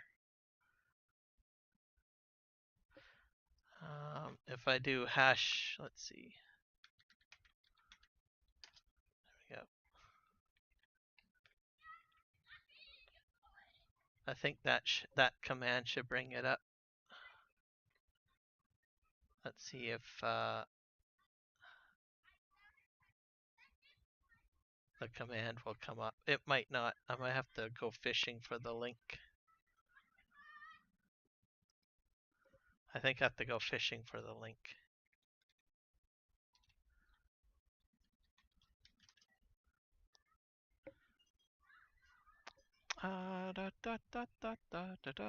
Let me think here.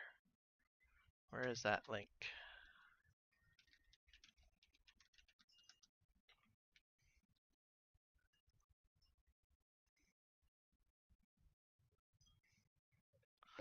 So I'm a moderator in the channel. Juan and Jess are moderators in there too. I have a few others. It's our charity Discord. So I hang out in there. I will get you a Discord link for that.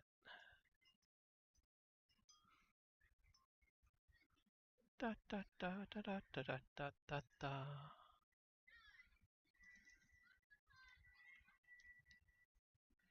Chats. I might have shut off the custom chat commands, or they're just not working.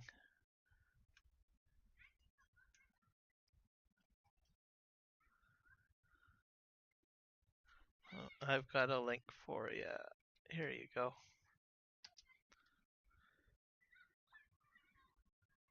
There, that's the Discord link. Just join that one.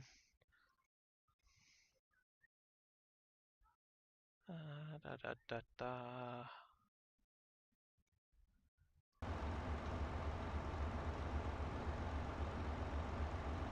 Yeah, I can turn this off. Ow. Am I going to have another problem with truck trailers again? I don't know. At this rate, I'm going to need a truck fleet or something. Storage area. I think I'm out of trucks again. Truck trailers, sorry. Yeah, I'm out of truck trailers. Probably gonna have to buy another one.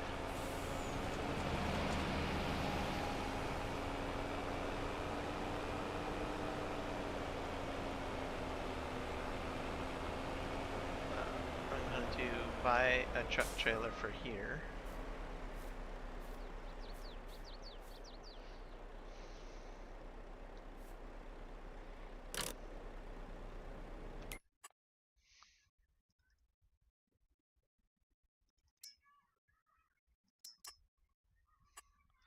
Switch this to blue. Oh.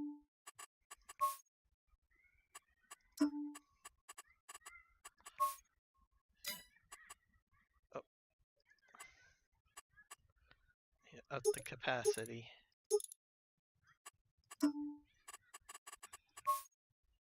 And buy.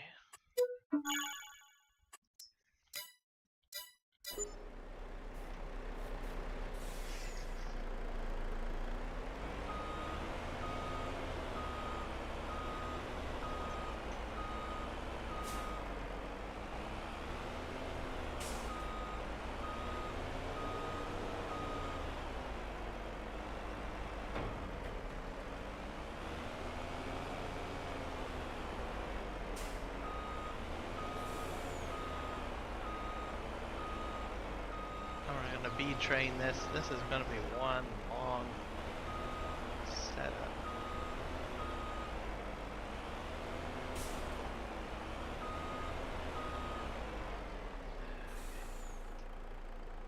It's hard to see here. There's a bush in the way.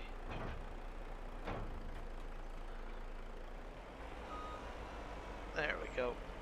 Off we go, guys. So this is for getting my mud, by the way, in case anyone's wondering what the heck I'm doing. So I just bought that property. I guess I can mow that property too, by the way. Let's see if I can squeeze through here.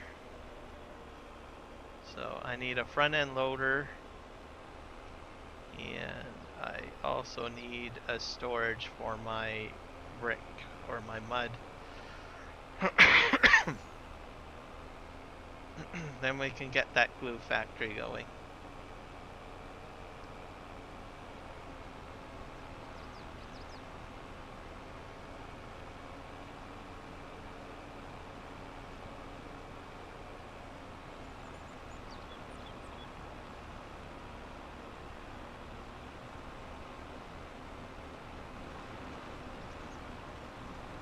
This is probably the first time I ever did a flat deck with a dolly before. And this truck's doing quite alright pulling this much weight, so... I say that now, I still have to take the load of mud back. I think it's mud. So when I get over there, I'll just explain how the mud works on this map. I did talk about it in earlier streams, but that was like months ago and people might have just forget.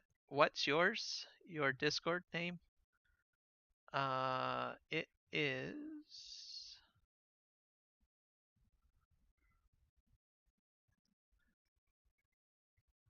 I'm gonna find it here.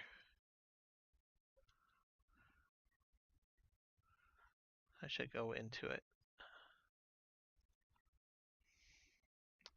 It is called Virtual Farming for Miracles. That's what it's called.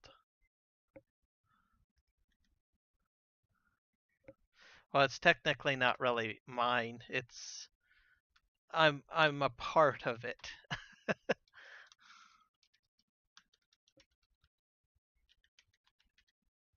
So I share this with, let's see here, a few YouTube channels. So I'm a moderator on it, so my channel's in there. The 3Js is in there. Nick Kelly is another streamer. He's in there. The Sim guy as well is in there.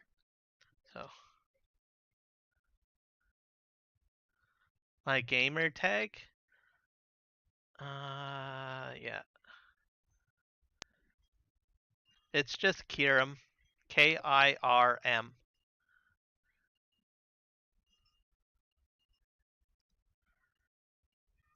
So you'll see me. If you join the channel, you'll see it on the right hand side under captains. So it'll just say Kiram with my logo showing up.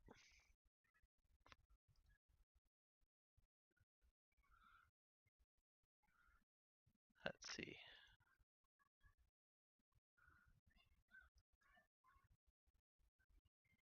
Oh, are you lowered? That must be you. Yep. Wave. There we go.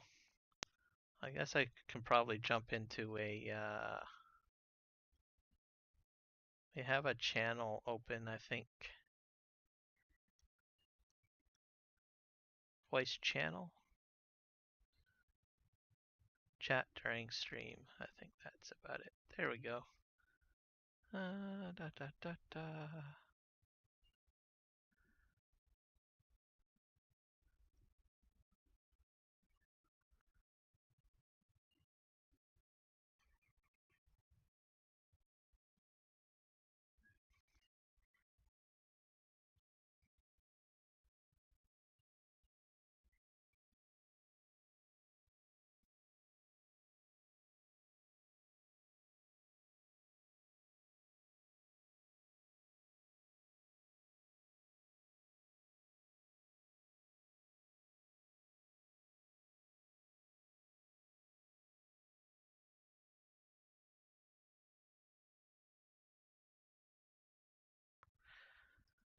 All right, it should be an open channel. There we go. So I'm in there at the moment.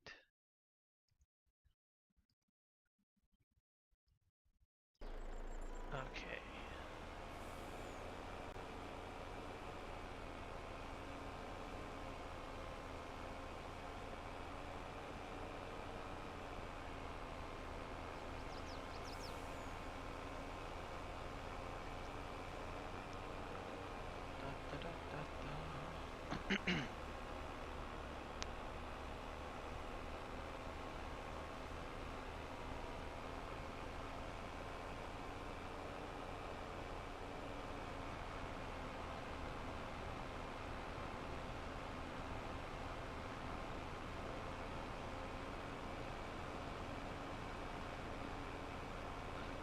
Okay, yeah, sounds good.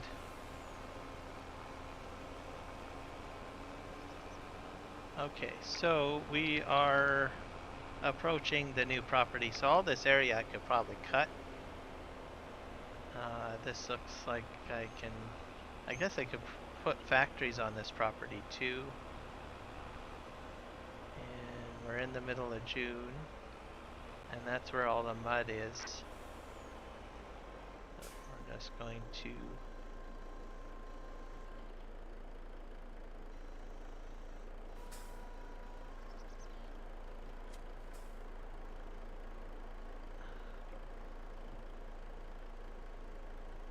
I'm just going to unload the loader first, and then I'll explain things, because things need to be explained. That's just the way it is. So I like to park my trailer sort of on an angle.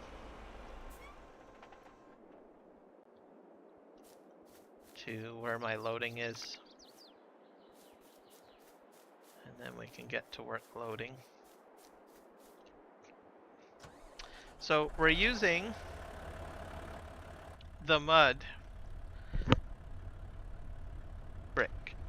So that's the whole point of getting mud. This is not in every... This is probably the only map that I'm aware of that uses mud. There might be some other maps, but it's very rare to see a map use mud. So it's a fill type. I should probably put my lights on because it's starting to get dark on the map.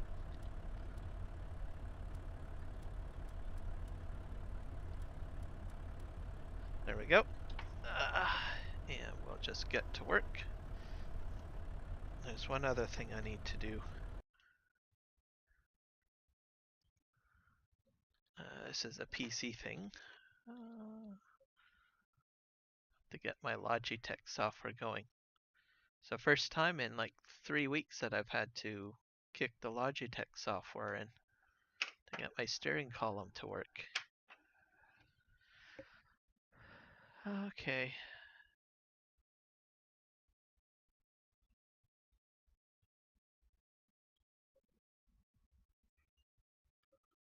Oh, Logitech.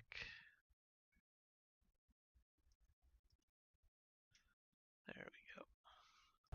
All right, so let's see. Oh, that feels way too loosey-goosey.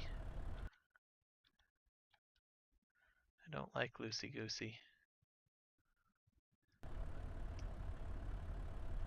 That's a bit better. All right, now we're gonna begin loading the mud. I should have gotten the new camera mod that came out. I'm gonna have to look into uploading that and trying that out.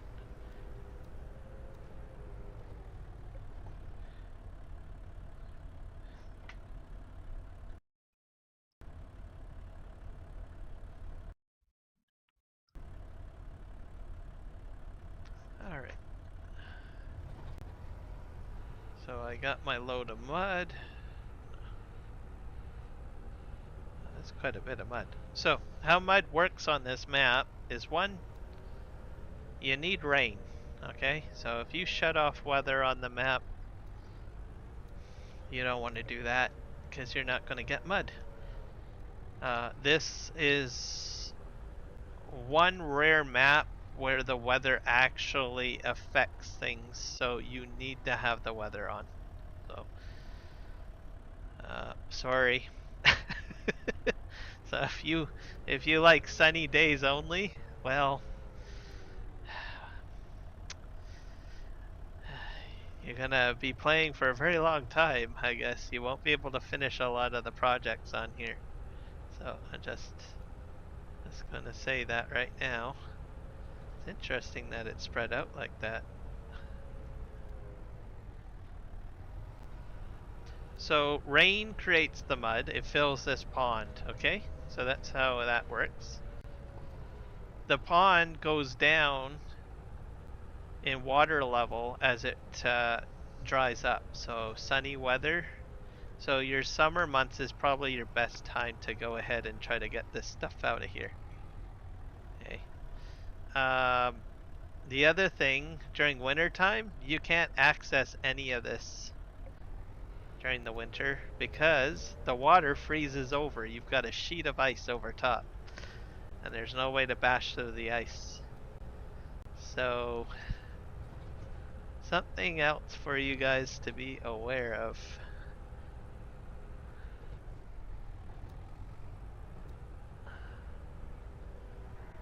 The weather affects other stuff on the map too. Rice fields, for instance. So you need water to grow rice. There's presents and collectibles on the map that only show up as well when it rains.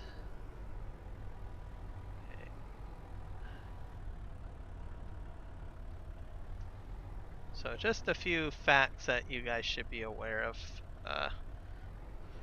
if you're on this map and you are a person that prefers nice sunny days all the time.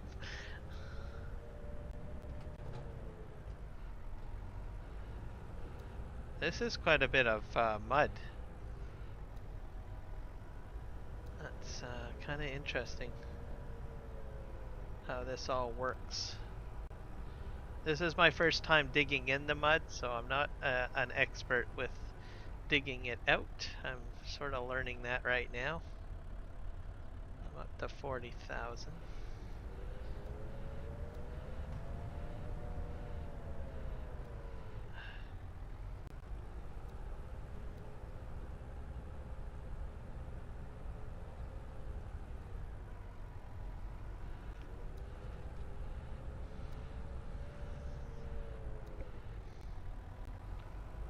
Oh, it's a very interesting function. That's all that I can say.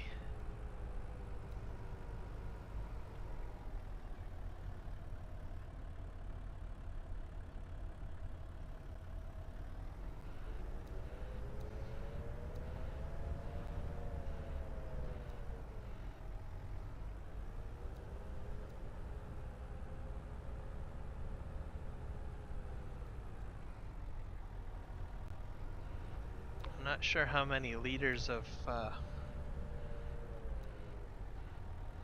mud is here. I'm guessing probably nearly over 1 million.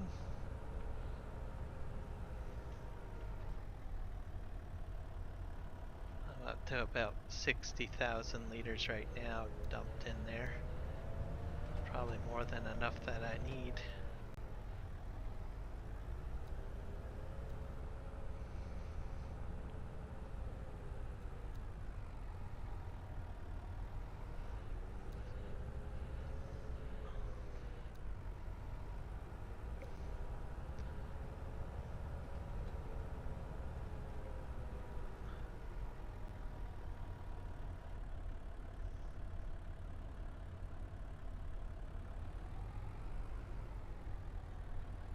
I have to check my chats here because it's saying I don't have an active live stream.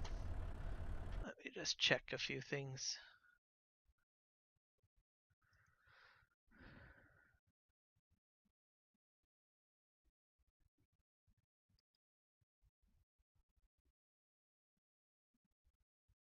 I'm still live there and there, so that's good.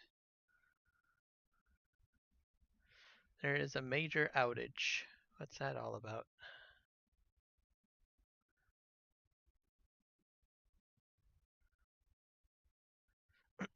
This is coming through my Caster Labs tool, but it looks like I'm still online.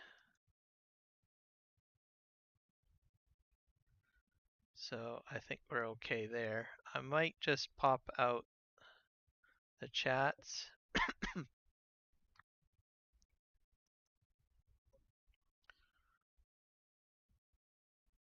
Since Caster Lab seems to be kind of freaking out on me.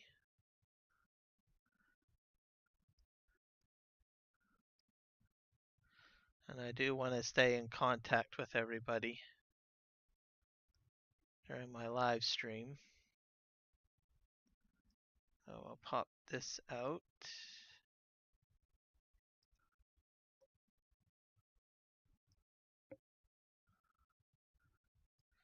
And I'll give it a quick listen to make sure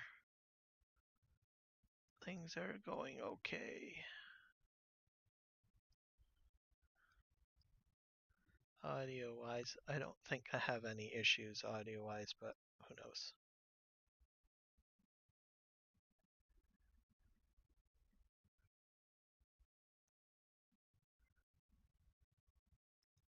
Yeah. Audio seems to be okay. Yep. Oh, we're fine.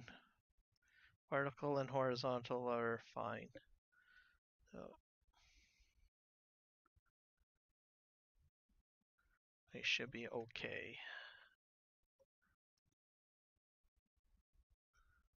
I'll just jump back to the game. There we go.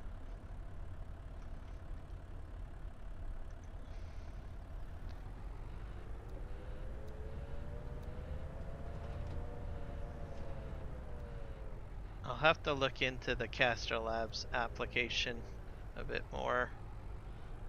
What I use it for is maintaining chats, the two chats at the same time. It puts both chats into one interface. But I have noticed that it seems to be a tad buggy.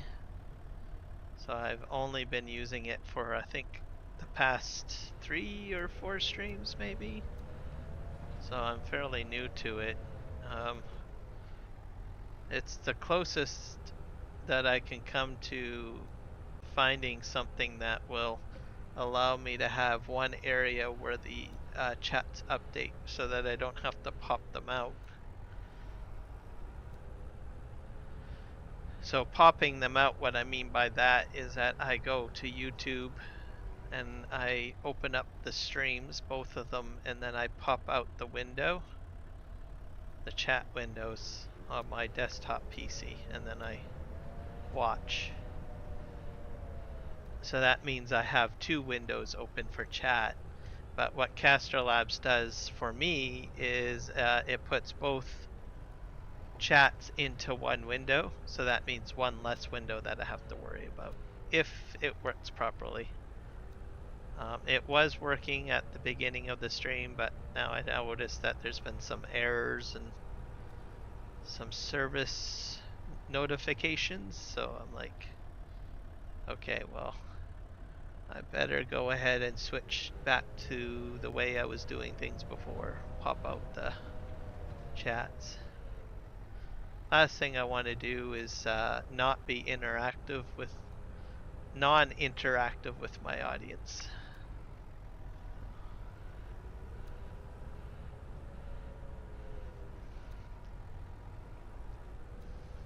So I guess I should talk a bit about my stream setups going forward. So I think at the beginning of the stream I highlighted that I'm on fiber. So I had to upgrade to fiber in order to get the quality of the stream that I wanted. So I prefer to stream at 1440p for quality. So I do get some of my audience watching on TV. So that's why I prefer to have the higher quality live stream. Most people these days have 4K TVs. There might be some people that don't have 4K TVs, but usually generally that's what most people have these days. So if there's any imperfections or a lower quality stream, it does show up on the TV a lot more frequently.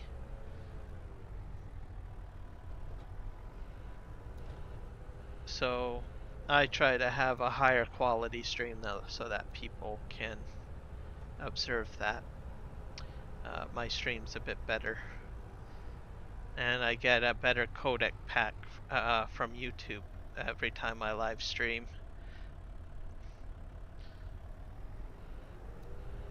So I upgraded the fiber, so now I do get 1440 streaming for my vertical live streams as well as my horizontal live streams. So someone that's on a phone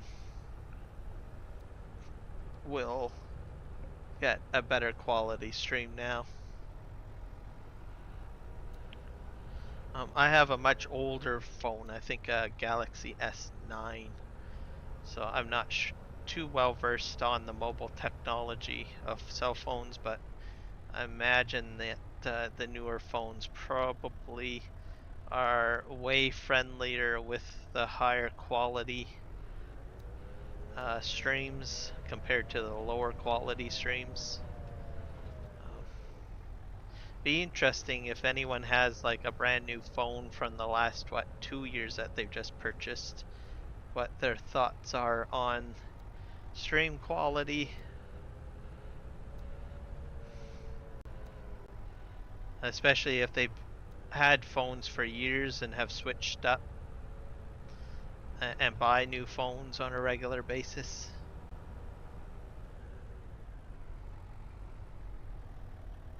My guess, most people usually, if they have a better technology in their phone, they'll probably watch the higher end streams more than the lower quality streams, is my guess. So that's that. That's one update. The other thing I'm working on is I'm starting to work on more overlays. Just something for you guys to be aware of. So I'm slowly working on newer, instigating newer overlays for my vertical streams. You've seen my new intro on the vertical. So that's done. I probably got one more render I need to do. I'm going to try to incorporate a timer, which I think I'll be working on this week. What else do I got cooking? I've also got a new break sequence for the vertical as well. So, and then I still have a few others. I think even this, let me look at the vertical here. I think even this scene even has,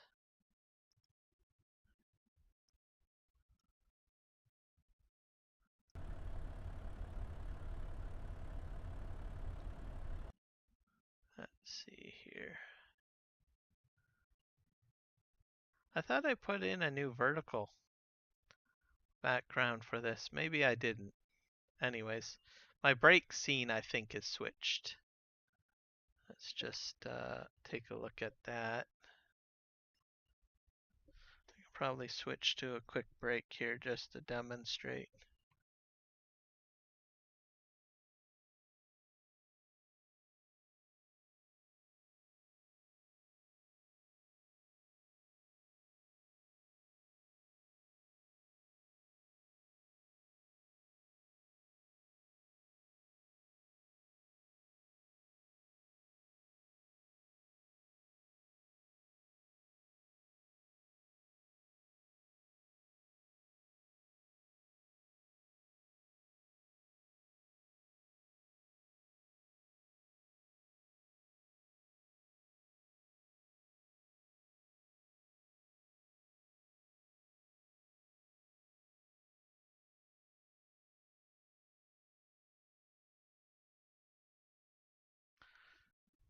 So that's my new break scene.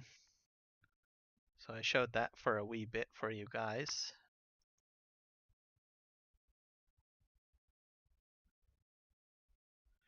So that format will be added for all of my verticals. And those are rendered videos basically is what I've done. So I still have a couple of more scenes I have to render out. And on my starting soon scene, I'm going to be putting in a timer. I do have a timer, but that's an OBS source at the moment, so I'm going to be putting in an integrated timer into the video. That's sort of what I've got planned. Once all of that is done, the scenes that I have for like my horizontals are going to get remastered as well. So my horizontal folks, you guys will be receiving some love from me with some nicer horizontal layouts, which will probably take a bit more design on my part.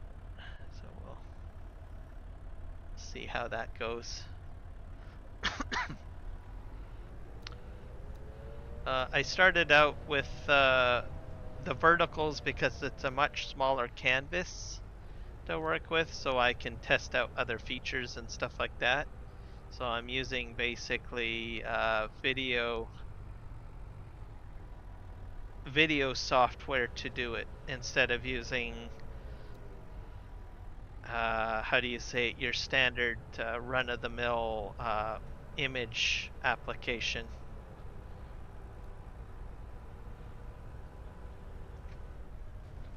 The other factor is by doing some of these things in these different renders, I learn how to use my video application a bit more. So it'll get me the skills that I need to build better tutorial videos, I guess, by adding more effects and stuff.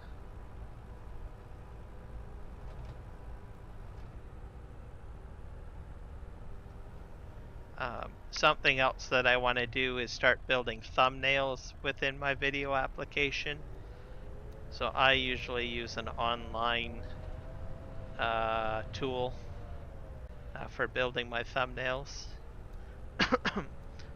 But some of the stuff that I can do inside a video editing program is I can get more 3D if I want with my thumbnails. So a little bit more creativity.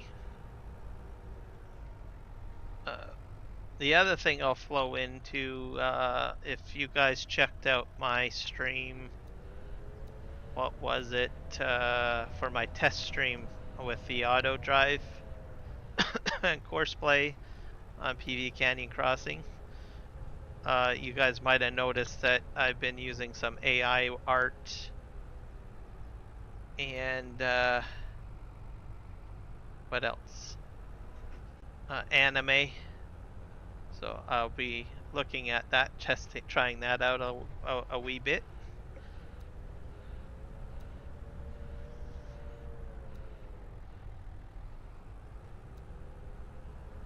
So I still stick to my traditional method for my main streams, but for my test streams, I figure I would try out AI art. I've done it on a few of them. Because usually those test streams aren't really affiliated with a video series, so I figured might as well go ahead and make something a little creative. It'll also stand out a little bit more. People will be like, oh, Kiram's going a little crazy again.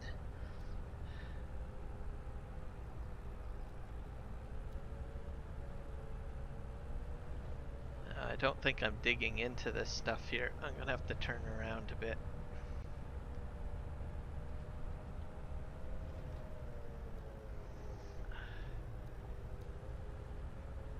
There we go. This action can't be performed here. Why is that?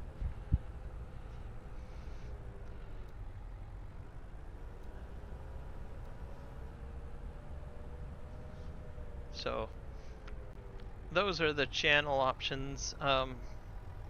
My banner for the channel might change in the future too, potentially, on my YouTube channel. So I usually work on these things during the week.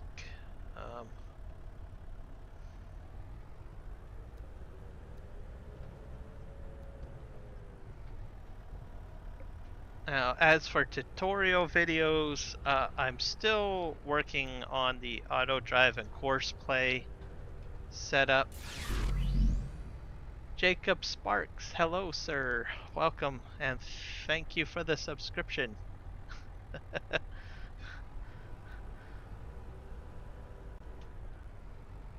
The other thing that I was mentioning here is I'm really close to getting into recording for that auto drive and course play video that I've been testing. I think I need at least one more test stream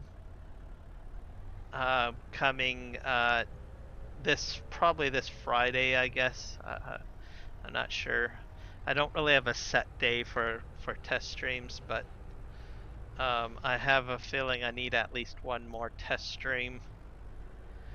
So my first test with it was 2 combines on each field, and that became a bit of a mess because the tippers were having problems getting underneath the pipes. So that was during my first stream, and I was like, well, okay, we'll scrap that a bit. And I switched to last Friday's stream. I switched things up. I went to a single combine with the swather. I feel I've gotten that all straightened out perfectly fine. The problem that I'm having right now is with the courses that I've generated for filling the mother bins on the side of the field and getting the transport trucks to unload and reload from there. You guys probably might have noticed so much issues with Friday's night stream when I was doing that, and trust me, I didn't express it as much, but it was a bit of a headache. I was kind of disappointed. I think I got maybe 1 or 2 fields running the way it should. So what I think is going to happen is on the next test stream, I'm just going to redo the courses. I'm using an existing auto drive route that was made by another PV Canyon crossing player, and it's a great one, great course. But I think I need to go in there and redo the routes. So that's probably what's going to happen. So next stream will be more focused on auto drive route creation, and I'll probably just explain a few things as I go along with that, in case anyone's new to auto drive. I was thinking of doing that last Friday, but by the time I came to the conclusion that that's what I needed to do, it was like 10:30 p.m. and I was pretty tired, so I was like, I don't really want to get into making routes at this time. So I figured, well, I will just save it for another stream. So that is kind of my progress with that project. So just to keep people updated. So I haven't given up on making the video. It's just taking time for me to get things the way I want it. Alright, so, oh, we got the sim guy that jumped in. Hello, welcome. The sim guy, you gotta give a big happy birthday to Big A. It's his birthday today. I don't know if you did that or not. I popped into his stream earlier today. That goes for anyone else here. Check out Big A's channel. And if you do sub to his channel, comment on one of his videos or his live stream or what have you, and say happy birthday and let him know that Kiram Gaming sent you his way. I think I got a link to his video. I'll get that for you guys in a sec because he live streamed earlier this morning for a wee bit. Great guy. Okay, there, I dumped that. Let's and the guy, you didn't see it? Well, you're gonna get a link in a sec here, because I'm gonna be popping a link to his video so you guys can visit him and then wish him a happy birthday. And actually, I think he's doing a part 2 stream, by the way. Guys, go over to his live stream right now and just visit him for a wee bit. Tell him you came over from Kiram Gaming and wish him a happy birthday. I think he would appreciate it. Hit his like button as well. And if you do like, what do you call it? You do like Farming Simulator. Shoot him a sub. I think he's up to how many subscribers now? 385. So he's trying to encroach on 400, I guess. So yeah, definitely wish him a happy birthday. So this is his part 2 stream. So you can give him a hello. What is he doing anyways? Let's see. I think he's trying to buy stuff. He's in the shop right now. Or no, he's going through his mod list. Go figure. I guess I'll give you guys another shout out. The Sim guy, by the way, is also trying to grow his channel. He's a moderator in here. He just said hello to me. I'll get you guys his channel. Let's see if I can find it in my list here. I guess today's my shout out day. I have those days where I just go ahead and I just shout out to the world. Let's see. They change things on YouTube. They don't show all the people that you've subscribed on the left, which I find a bit annoying, I guess. I like a list of all of the YouTube channels that I watch. Let me click on you. Yeah, I definitely did something. Maybe I'll go in the list view. Yeah, YouTube keeps on changing things. I don't. It seems like they're going to a style that basically shows you more recent content. So I'm just going to mention this. If this is the approach that they're going to take, if you do not, because this is not really friendly for channels that don't stream very often. This seems to be more of a setup to promote streamers that stream more frequently, by the looks of it.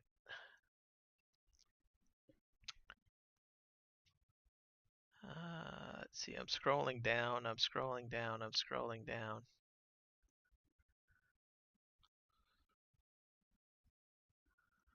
Jessel Farms, I think I'm almost down to yours, the sim guy. I have a huge list. I subscribe to a lot of people. Some of them are farm sim people. Some of them are more or less channels that educate you on content creation.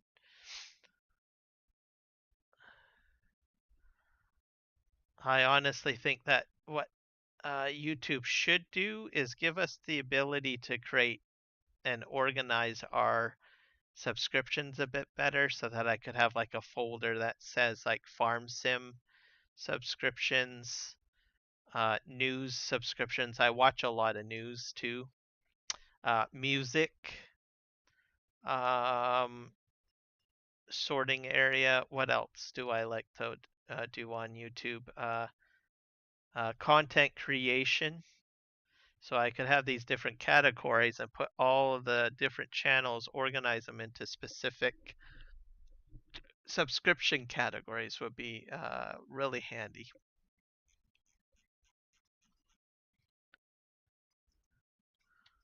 Let's see.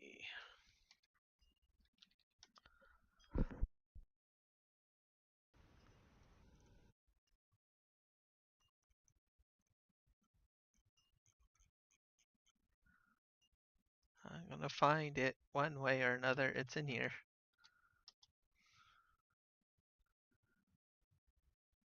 Da, da, da, da, da, da.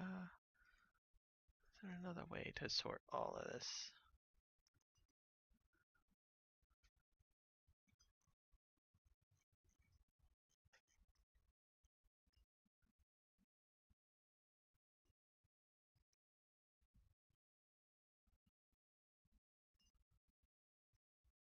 Let's go to channels maybe. Here we go. That's better. Okay, here is the Sim Guys channel.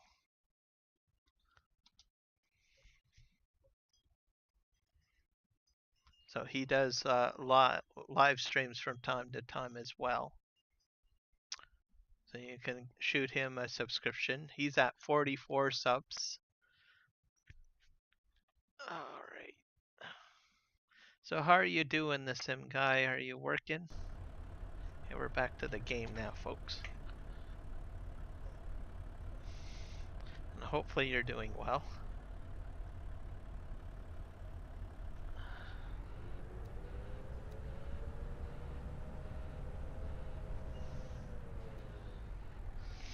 You'll want to check out my stream for tomorrow, the Sim Guy, because I'll be on a different map. I am going to be on. I'm kind of follow suit with the Farm Sim Guy and Argsy Gaming. I'm going to be playing on Aussie No Man's. So I'm looking forward to doing that tomorrow. That's going to be super awesome. I've watched both the Farm Sim Guy and Argsy play on the map, and I am just amazed at the beauty and awe of it. I did play on it a wee bit. What was it? I think last week.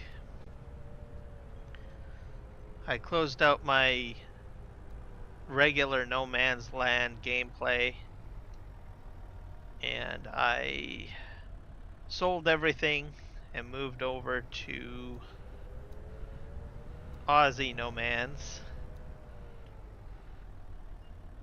And I brought a big wallet of money, $7 million, so I can continue on. So I think what I've been doing as a format, just so people understand, I think what I'm going to do is, of all the maps, whenever the life cycle for Farming Simulator 22 ends, I'm going to just take all of the money and just calculate how much money I made doing Farming Simulator, and then start up another once just before the new game gets released, whenever that will be. And just say, look, this is what I did, this is how much I earned.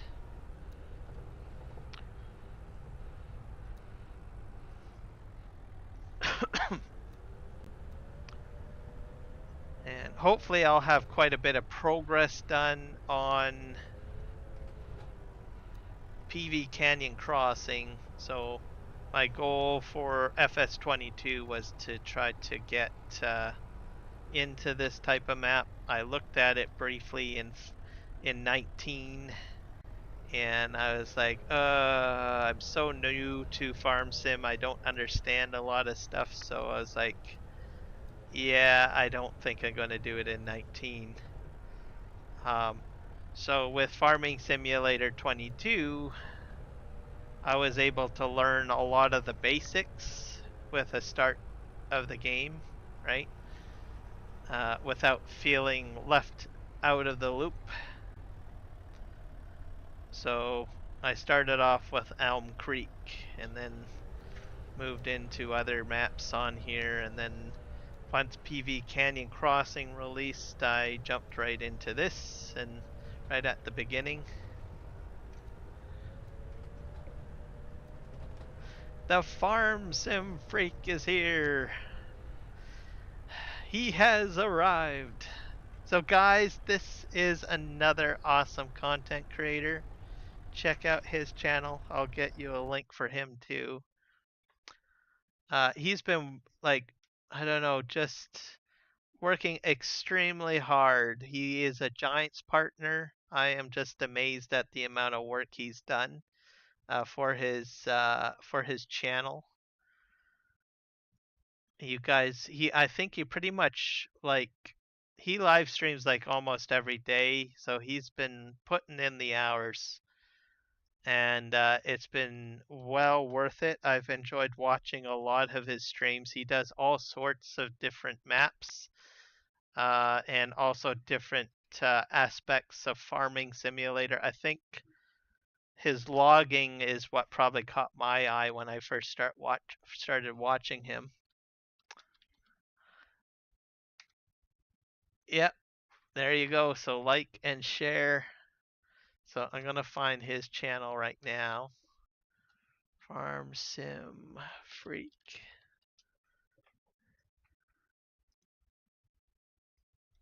I'm gonna go ahead and throw his channel into the chat for everybody.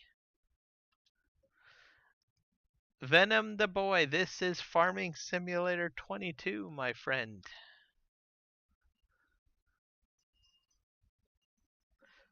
So yeah, guys, check out his channel, Farm Sim Freak. Really cool guy, really chill. You know, he gets into all sorts of stuff for Farm Sim. I just, you know, it's just amazing. Very hard content creator.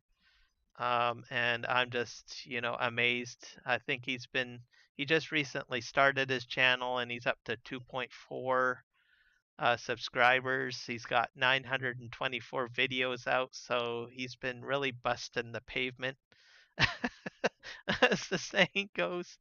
So yeah, check him out. You'll enjoy it. Anything you want to watch. He's got all sorts of different farms he's got running. So yeah, check him out. Really cool stuff over there. Hollow Makra into a farming map from a logging map. Okay, yeah. I love your logging stuff. That's all I have to say. That's what really got me into watching you, because I was trying to look at other ways of doing logging, and poof, you showed up on a live stream. I was like, oh, I haven't seen this guy before, and I was like, okay, I like his jive. I like what he's doing over here.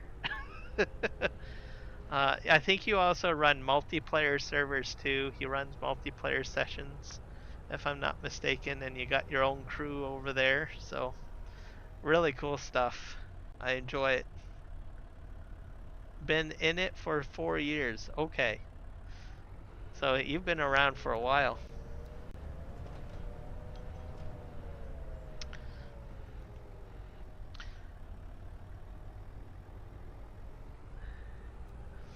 So Venom is saying on my vertical live stream, he uses a chainsaw and a truck.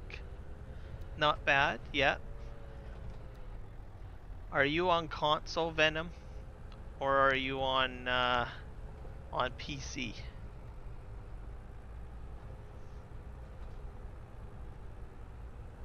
That lumberjack mod, I'm not sure. Is that? I think that's. I use it on PC. I'm not sure if it's a console-based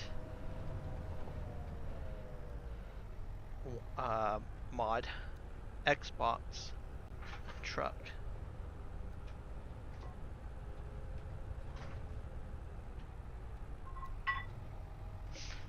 In Farm Sim, you're doing crossplay servers. You should do vertical live streaming, my friend. There's a lot of crossplay players that watch vertical. If you get the opportunity to switch over to doing vertical live streams, there are a lot of people that play on Xbox and PlayStation that are vertical. And Venom, you're on Xbox. So Lumberjack, oh, so it's only PC only. Okay. And my Venom, I would probably, you're doing all right. Just stick with the chainsaw and the truck. There are some implements from I think the CSV pack is available. You might choose to use that, because what happens is the implement that you attach to your front end loader or a tractor for that matter can actually strap a tree to it,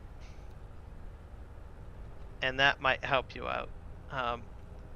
Us PC players like the lumberjack mod because it gives us like super strength and we can pick up the log with our hands and move it around. But I think if I was playing on console, I would probably look at a strap implement and this CS, I think it's a CSZ pack.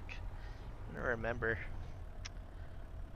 That mod helps big time. Big bag handler CSZ pack. Yes. There. Thank you, the Farm Sim Freak. That's what you gotta get, and that's gonna help you out big time.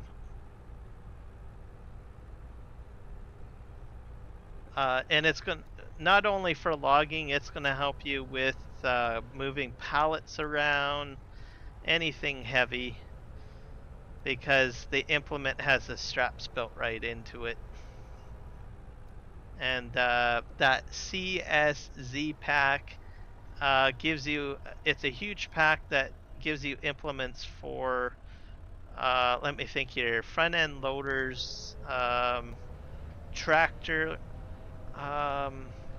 implements as well, skid steer, telehandlers.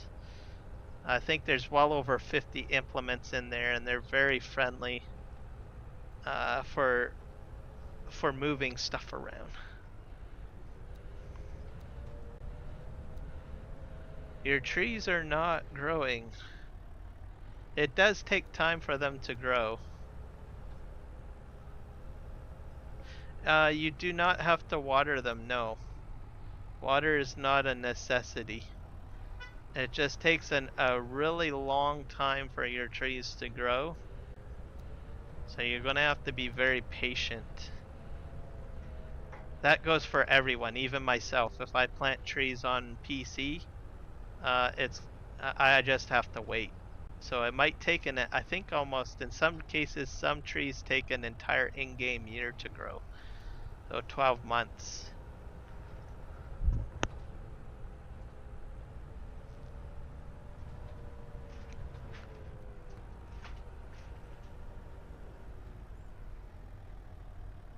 I might be able to hook you up with a video that might explain how trees operate and work.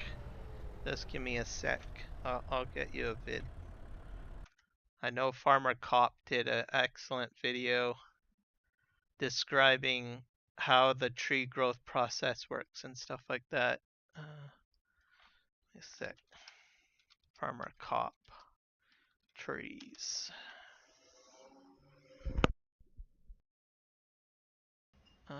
Guide to forestry. Oh yeah, tree growth test. He has a video on the tree growth test. I'll pop it in the chat here for you. Save that video. It'll tell you, give you a better idea of how trees grow in Farm Sim 22. What about bees? They aren't making any honey, and I have the place for the pallets of honey. So honey, if it's the winter months, you're probably going to get very little honey. And they'll randomly pop up as you go along. So I would probably put a bunch of them down so that they will essentially, you know, populate a lot faster and quicker. So the more hives you've got down, the more honey you're going to get out of them, basically. So I'm not sure how many beehives you've put down. So October, yeah, so right now you're probably going to see more honey pop out during the growing season, is what I've noticed, and not so much during the winter months. You'll get some honey during the winter months, but not as much. Oh, you've got 33 beehives down. Okay, that's a fair amount. So I think you're doing everything all right. What else? I think sometimes you get a stronger yield if you've got a flowering crop put down as well.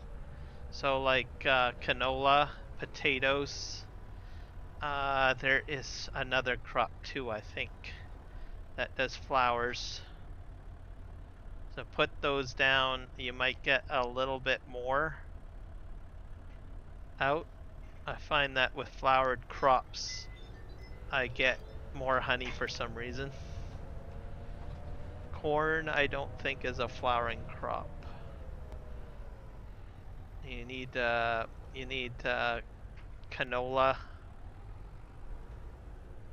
potatoes, and there was one other crop. Let me think here. I gotta go into my crops. So canola, sunflowers, that's the one, and potatoes. Yeah, potatoes, those are your flowering crops. I have a lot more on this map because I've got more crops, but for you, canola, let's see here, sunflowers and potatoes.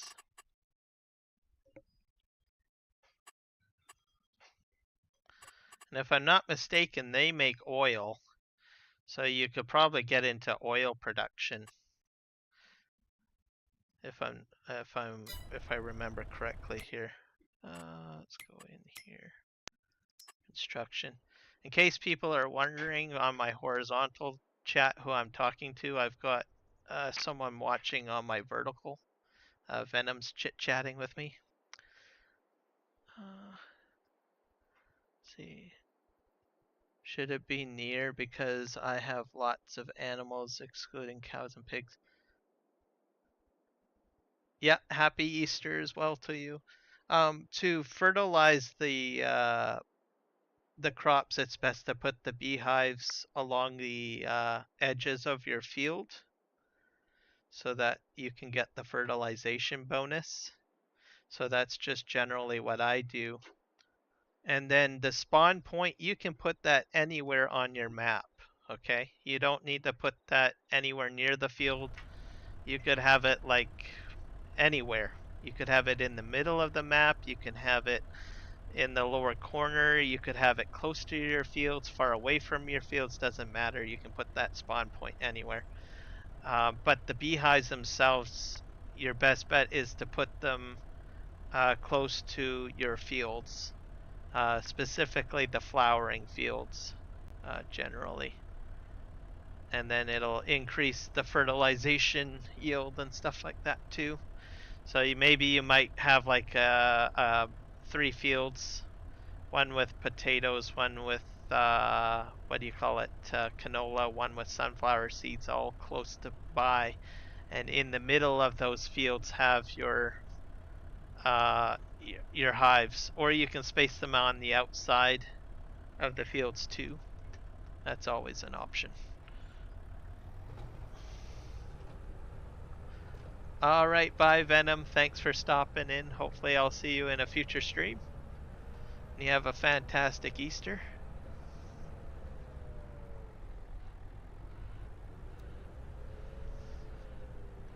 That's one thing I haven't done on this map. I'm getting close to honey. I'm working on getting honey on this map. I have to make my beehives first.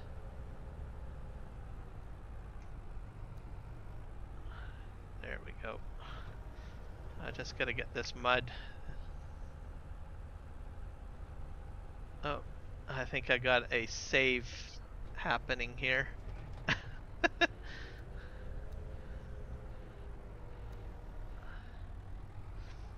There we go. So yeah, the farm sim freak, you should get into vertical streaming.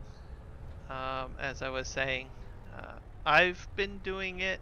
The 3J's channel has been doing it.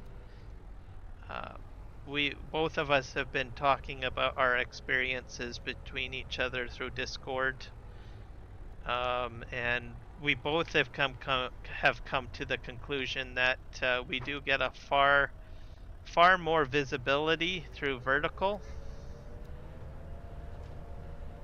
streaming. One, you get basically visibility through the short system. And then if you do shorts videos, people perusing your short videos will see that you're live streaming as well. So there's that visibility. You get a far wider audience. There's a lot of younger viewers in there, watching on cell phones or on VR headsets or tablets.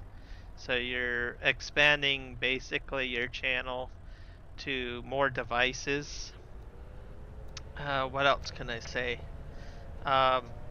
The shorts feeds for lives basically is how I would describe it, like overcharged. So all of your search options that you get for your regular traditional horizontal feeds are promoted through the live feed.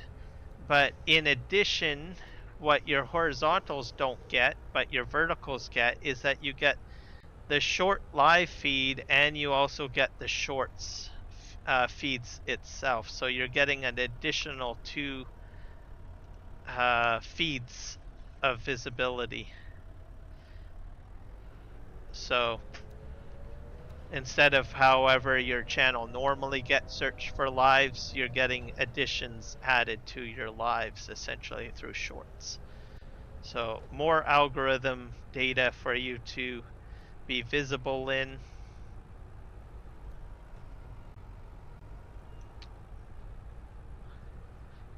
The other factor to take into consideration is the situation with TikTok.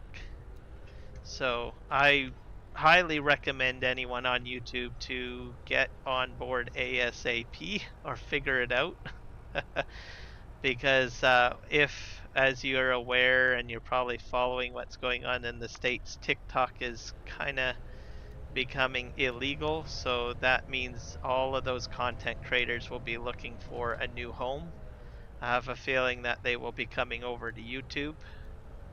So that would mean another boatload of content creators to be over here doing content.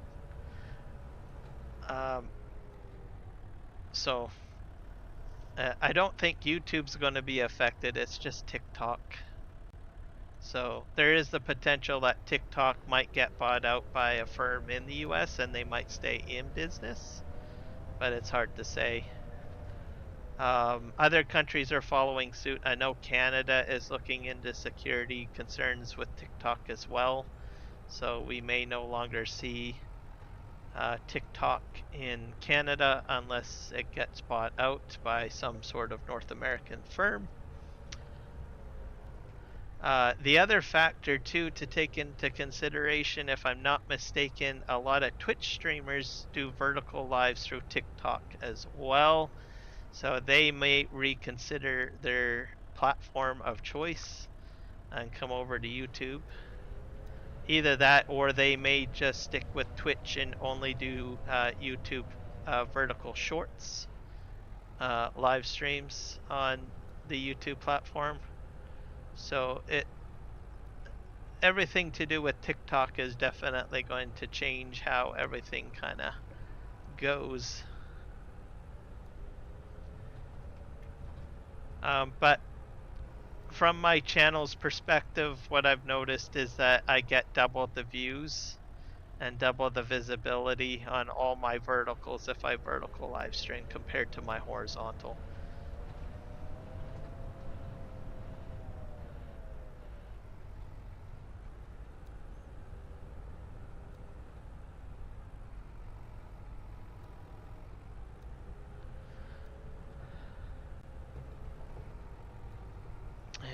I usually keep up to date on what YouTube intends to do. So I already know that I've watched a promotion video from YouTube development team, and they've already gone on the record that they're focusing on TV, and they're also focusing on users that use cell phones or vertical devices. So most of the new tools that they will be coming out for the YouTube platform will be mostly focused on 4K television sets and cell phone technology, essentially, and I guess VR devices too, which ties into more verticals than horizontal. So if you're a horizontal streamer, you definitely want to push up your quality of streams to ultra high def or 4K, which is what I'm doing. I had to get fiber this past week to try to do that and stay in that crowd. The reason why they are focusing on that is they are going to be doing a huge promotion on. Sorry, my neighbor is got a Ford Mustang and he's testing his engine outside. They got big plans for YouTube TV. So for us creators, we might get some cross-platform promotion for YouTube through YouTube TV. So I guess they're going to be expanding that streaming service. So us content creators may see some benefits with regards to that. So that would be for horizontal streamers predominantly, mainly. He didn't go into speculation of how that's going to materialize.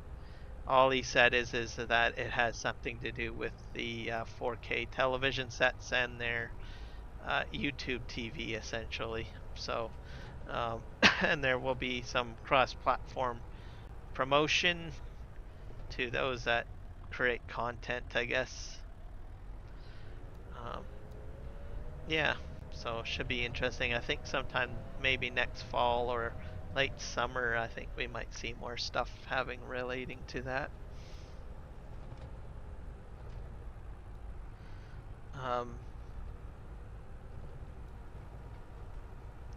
And the reason for that is that their statistical information show that more people are buying phones and more so TVs. So those are the platforms that they're seeing that people are seeming to be buying more. So they're trying to streamline the services to support that more, and less so with PC, I guess.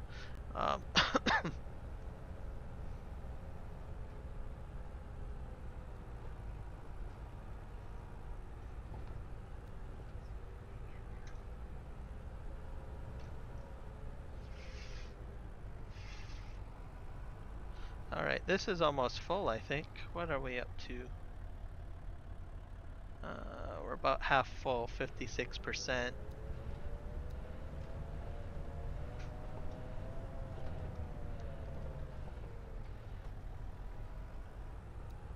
So today's definitely not a music day for me. I've been very talkative on my live stream today. It's kind of hit or miss for me. Usually I keep fairly vocal on my live streams. I usually, especially, I'm more enthusiastic about sharing any news that I come across because I do watch a lot of content.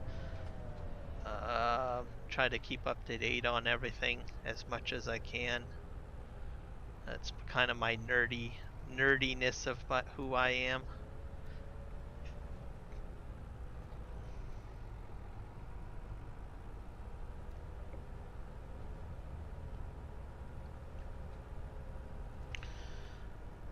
my past week I've been watching a lot of video editing live streams, or tutorial videos and stuff. For some reason I have a bit of a creative vibe.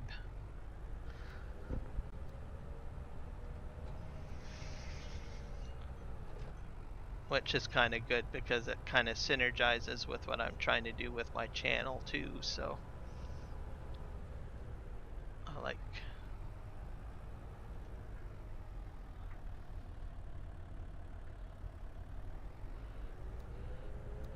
But definitely want to improve my overlays.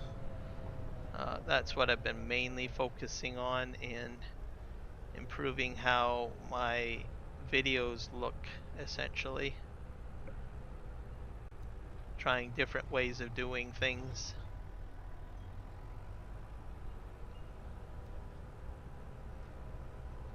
And it takes quite a bit of time to figure out how to do different things, so I will watch a video that demonstrates how to do certain things and then slowly just incorporate small things into my layouts.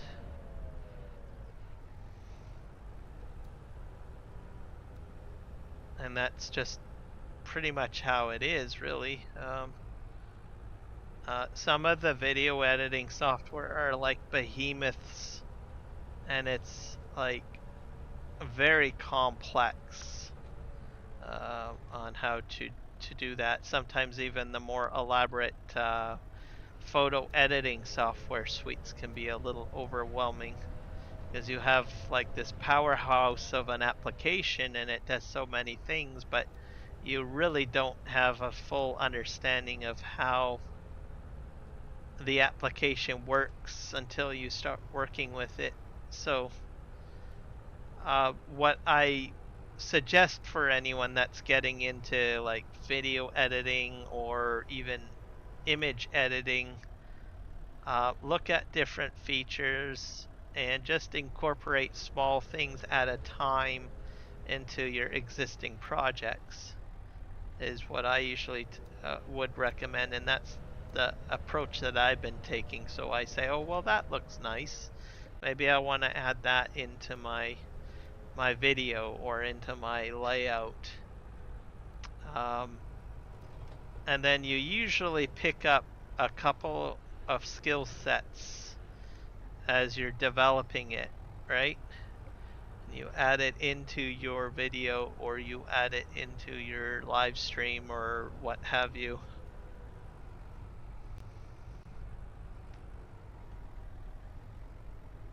And it doesn't have to be a perfect. It can be just one simple thing. Focus on one simple thing, right? And just add it in. And then if it looks nice, then cool. You just learned something. A lot of the videos out there professionally done are very complex, but sometimes just one feature out of that complex video might, if you can accomplish one piece of it, then you learn something, right? I'm pushing my dirt out of here by the looks of it. I guess this is very soft material.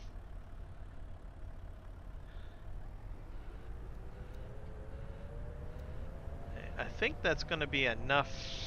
I'm not going to fill it up entirely, I don't think. Mainly because I'm going to have just another truck trailer sitting on my property if I do that. We're going to load up here, I think. Where did my trailer go? Oh, there it is.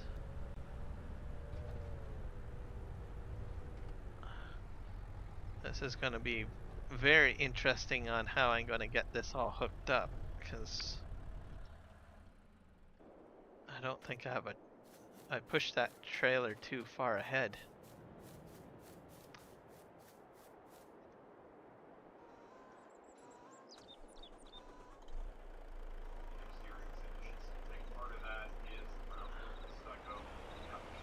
So I pushed a lot of that clay, for that dirt forward a bit. That's a bit weird. Oh, let's just spin around here.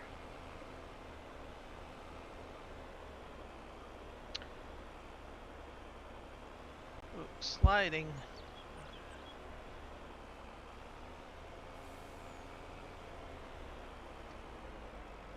Let's just turn here.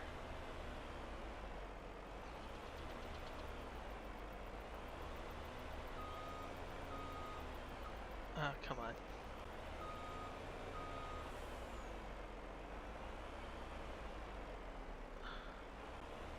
This is going to be a pain in the butt. Doo, doo, doo.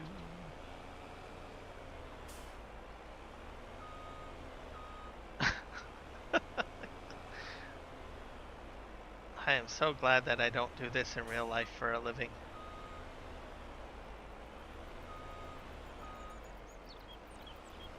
I gotta watch more of Juan's trucking videos.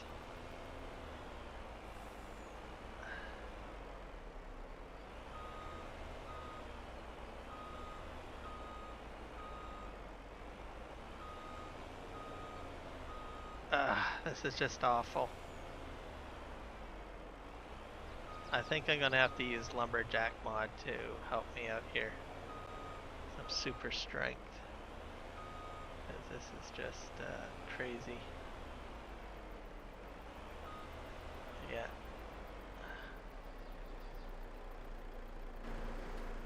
There we go.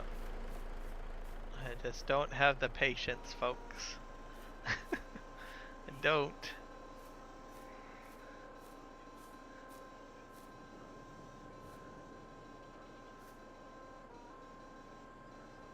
If you do want to learn how to do this, check out the 3J's channel. I'm just saying. He can do it, I think, in Farming Simulator 22. He can do it in, let me think here, American Truck Simulator. And as a bonus, it's his profession, so he can do it in real life.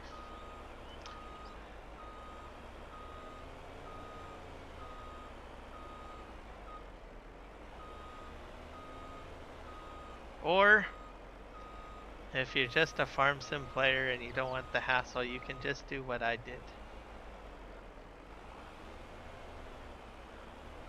And on a PC, of course.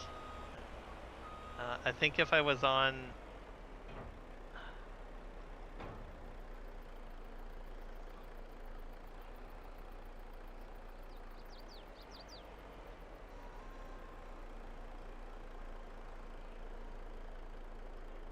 Okay, is this gonna work?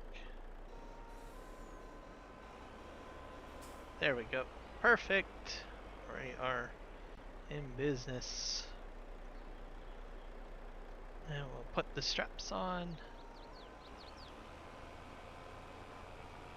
And away we go. We're gonna head back to the farm. And we're going to fill up, get the bricks going basically. Yeah, we're gonna get bricks going.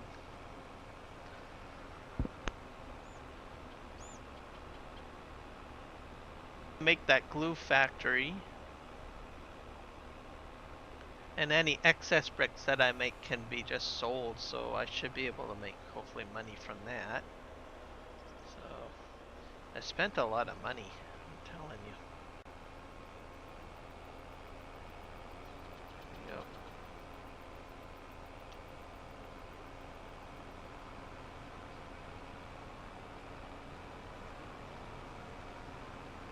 This is clay. I don't even know what I can use clay for elsewhere.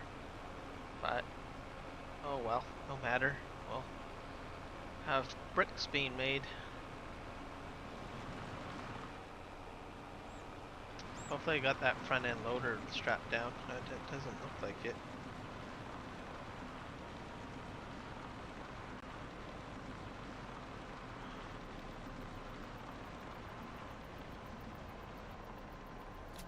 There we go.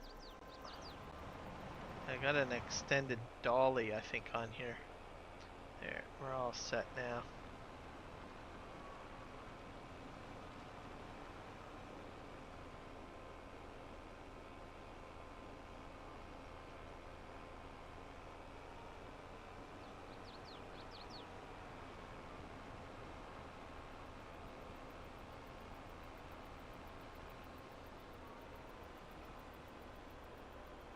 So dollies are an amazing option.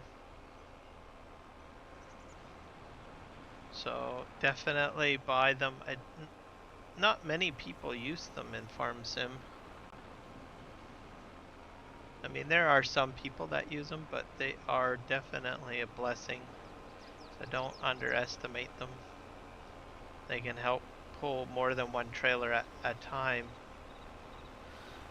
The key thing though is that with some of the trailers, they just don't have like the hookup at the back. So fortunately for me, I do have trailers that will allow for tandem hookups or B-train hookups, whatever you want to call it. So Mark Thor was nice enough to edit this trailer to add a trailer hitch on the back, so this makes my life way easier. We're gonna go down here. I like showing off my new boulevard that I made, which is just up ahead here. Tree line along the roadway.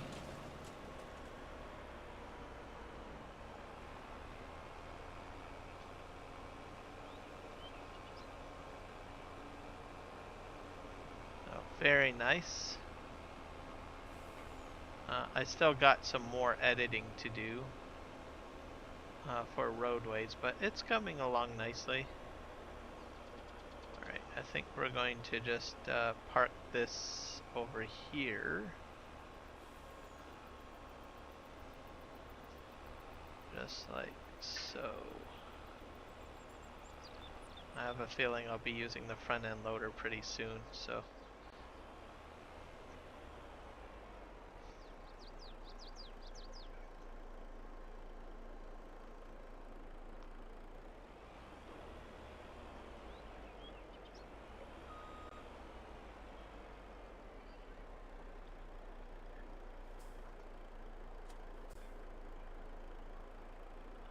Yeah, I think I'll just do that. Oops.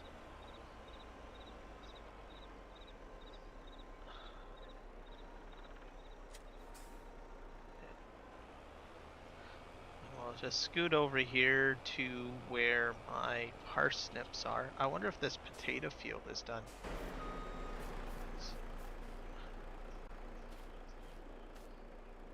Potatoes are growing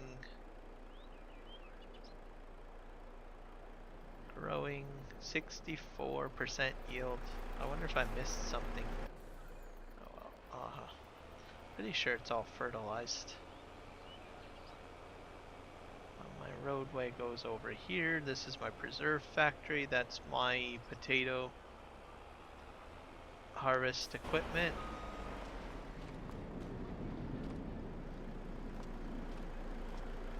I'll probably have a much larger potato field at some point.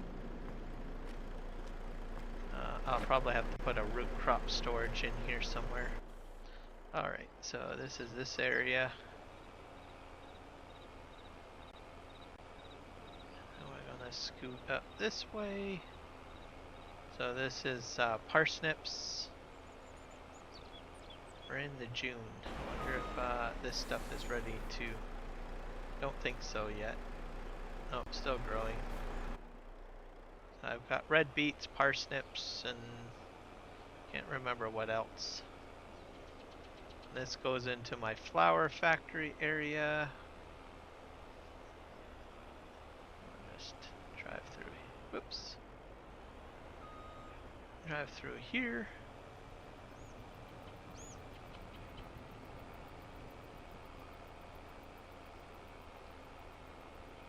And straw area. Let's just open this up here. I think I gotta access it on this side. It's storing.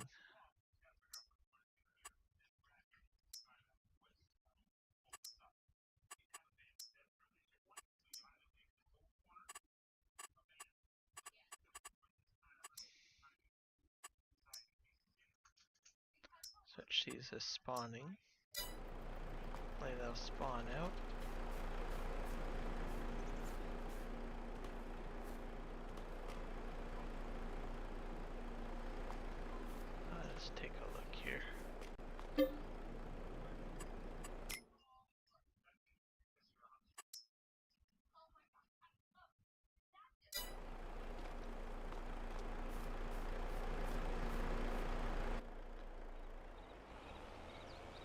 that out later, I guess. Alright.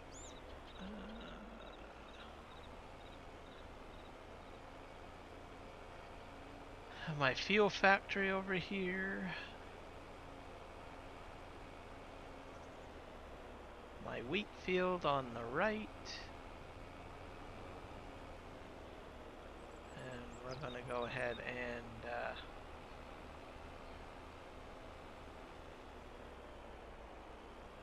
get some clay put into these urns, I guess.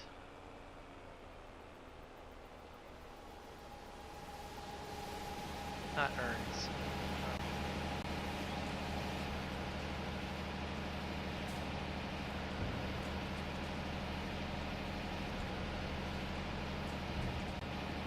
Yeah, I think I'm gonna put the blacksmith down at some point.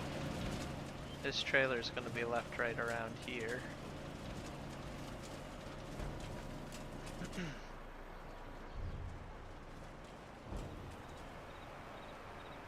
Spin around. This is kind of my proverbial truck stop, in case anyone's wondering. I park most of my trucks here.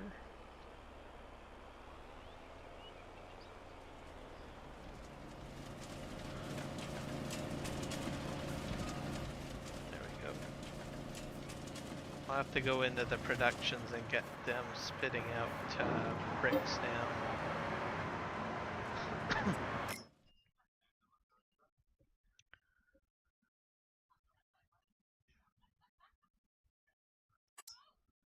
We'll have to change, get bricks going, activate,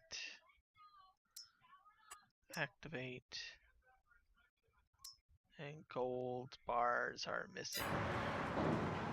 Alright.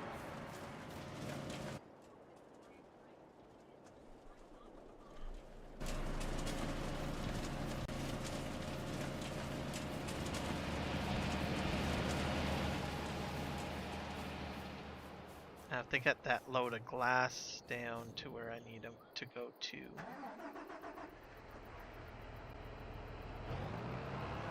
First of all, we'll just take a look and see if we got any gold to pick up. So here we go.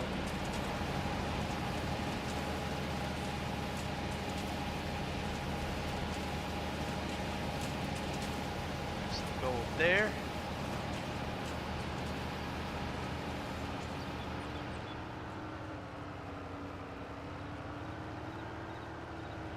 Some gold over here.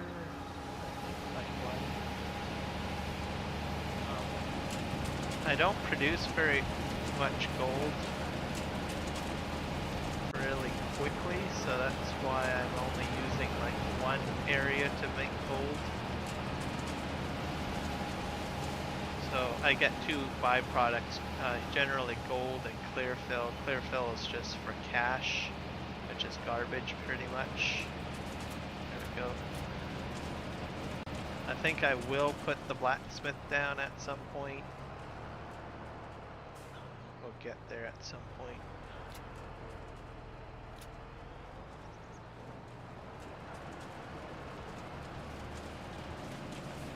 Like this.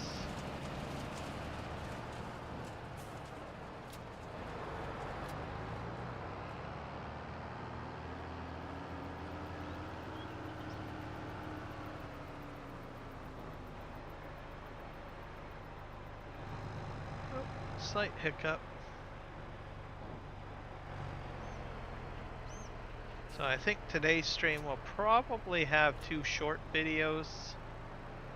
They'll come out a little later. You guys can check that out. So I think I had like two funny moments. I like sharing funny moments of my streams. Those are the types of shorts I make, so I don't really make any super educational shorts. Maybe educational in retrospect of what not to do, I guess, in Farm Sim. Use the government signs to earn money. Yes, I have done that. I have done that in the past. I'm kind of challenging myself on this map, Chris. So I'm not so cheaty. I think my Elm Creek map, I used the government signs. This map, not so much.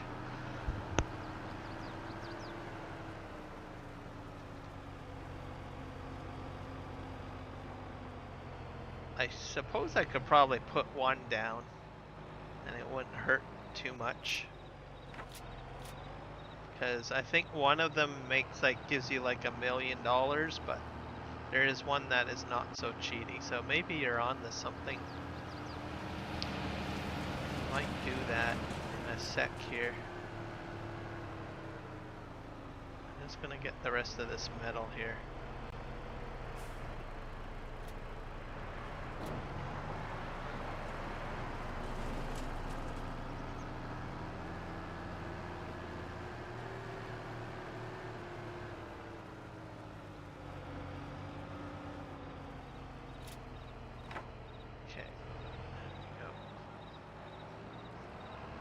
I think I'll be fine with the cheaper government sign one.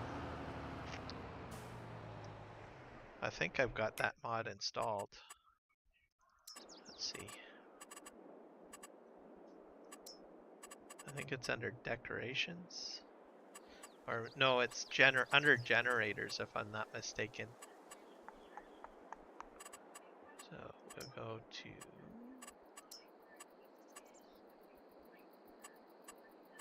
back.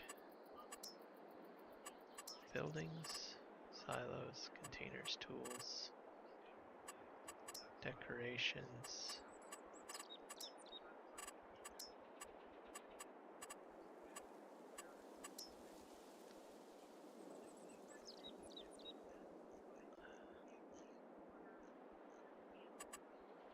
Oh, what the heck is this thing? Recycling center. Oh, that's kind of cool.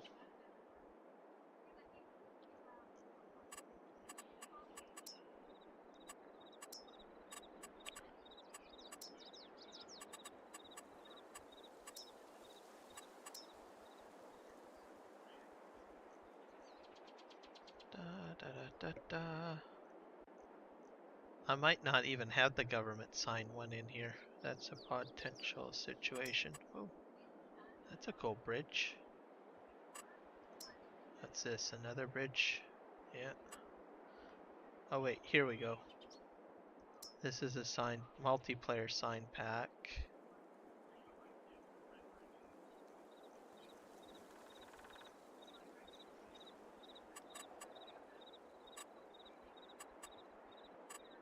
Lights. I don't think it's under lights. Either.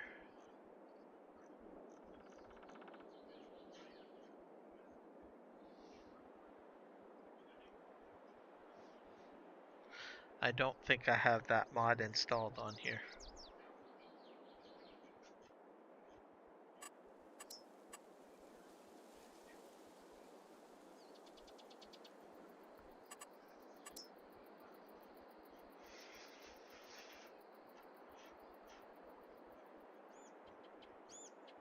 I did have it in one of them, but I don't think I'm in the right category, so I'm going to keep on looking. There's animals, productions, generators, there it is. It would be in here. Nope, I don't have it in here.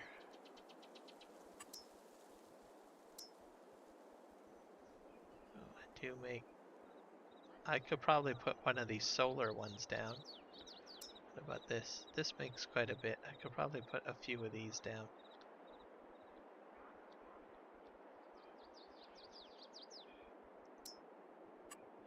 How big is that? That's pretty big. That one's huge. I don't want a monstrosity like that on my property, that's for sure. I might put this one down though. Produces power which is sold automatically to earn you money. I could probably put a couple of more of these down.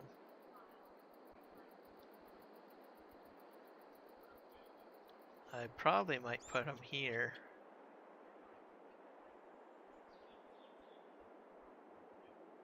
Just put one there. There we go. It'll make me about 8K per month.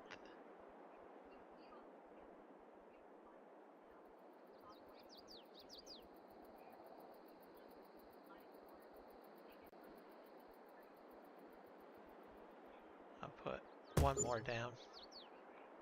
There we go.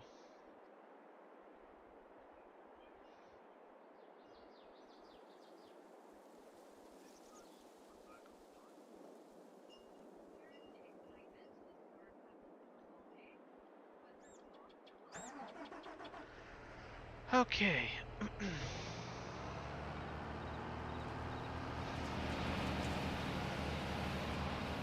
And I don't have the government's trips me up that word. Subsidizing mod. There's some words that just trip me up.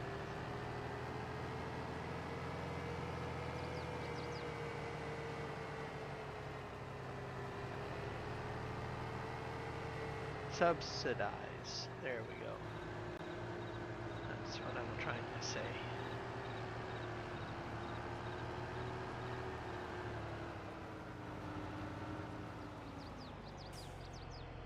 Now, is this one... Maybe I got an issue going on with this production. Spawn items.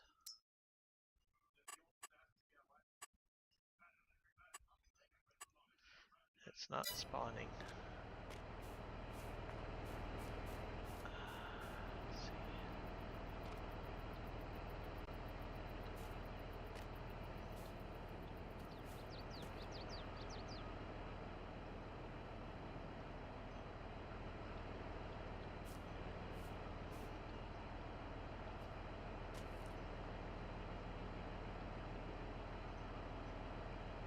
That's the problem there.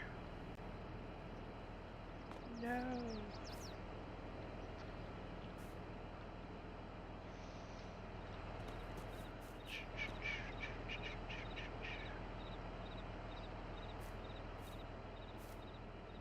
need to adjust this a bit.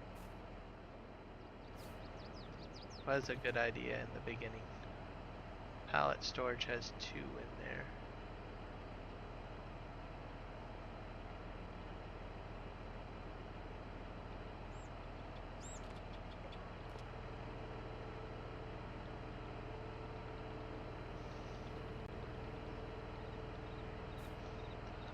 To bring that forward, I think.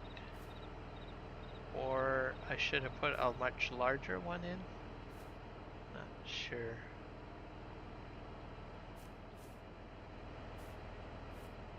Let's just go into productions or construction.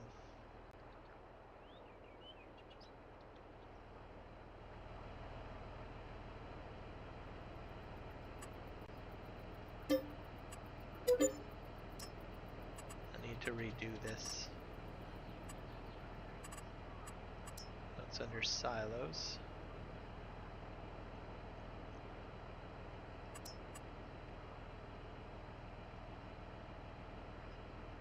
See, now they're spawning out just fine.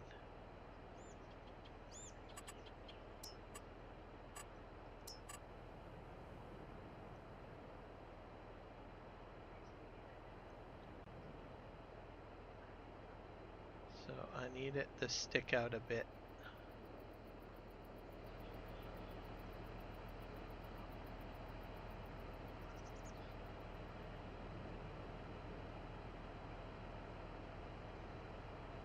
So there's that one. Field, this is the field one. I don't want the field one. Outdoor bale? Any shed? There's this one.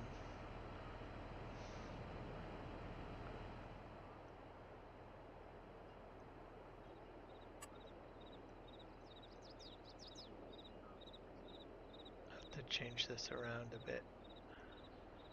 That's going to stick at the back. But I think this might be a better option.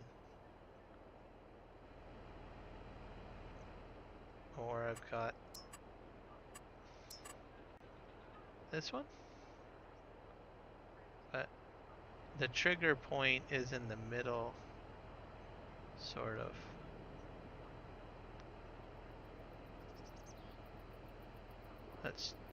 This is the same one that I used a few moments ago, but I've got it positioned a bit forward now.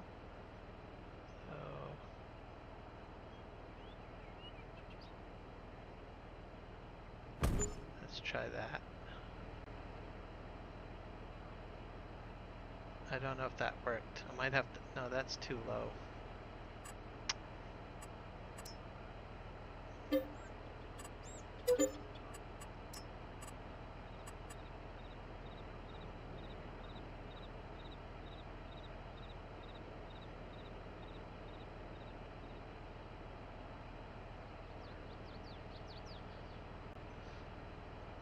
I'm gonna put in the larger one.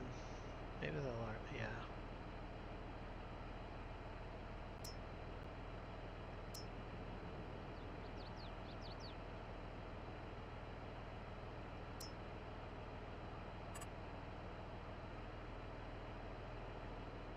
Because the triggers are a little bit more reasonable.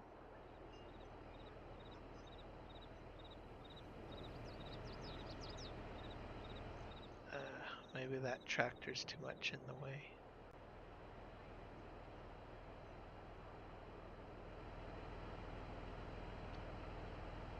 Or I'm in the way. Ah. Okay, fine. Let's just move this out of the way.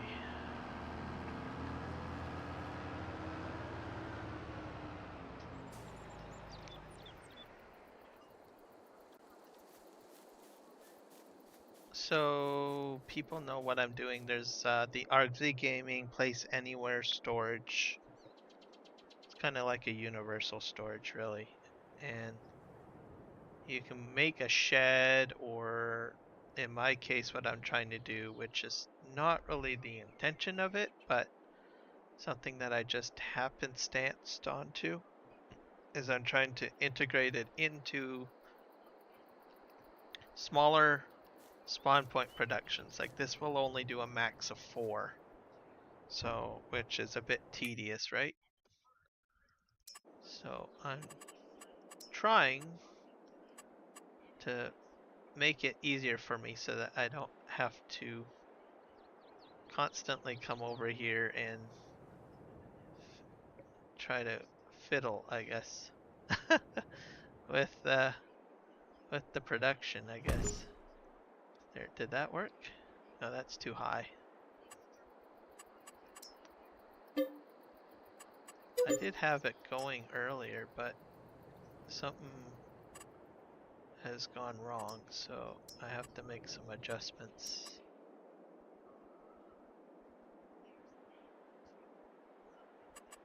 But I definitely have to use the larger one.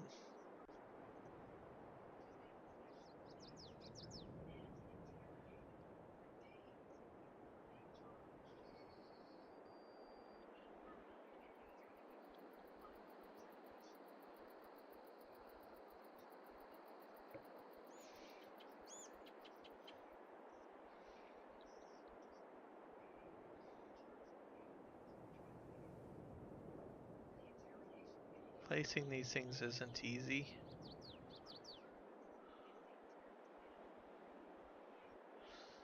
Let's see if I can do this a bit better.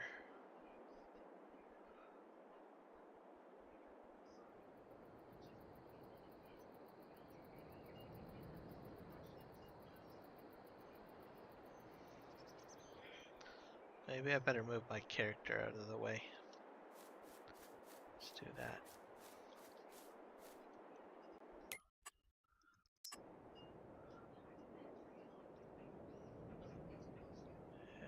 Let's go with silos.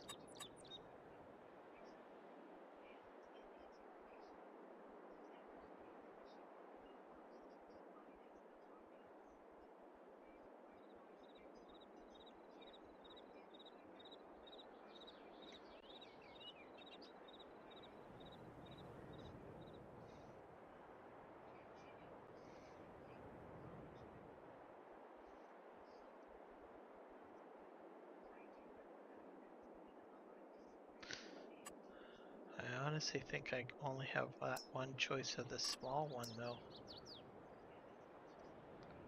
Seems to cooperate a bit better. But I'll have to have the spawn point stick out more, I think.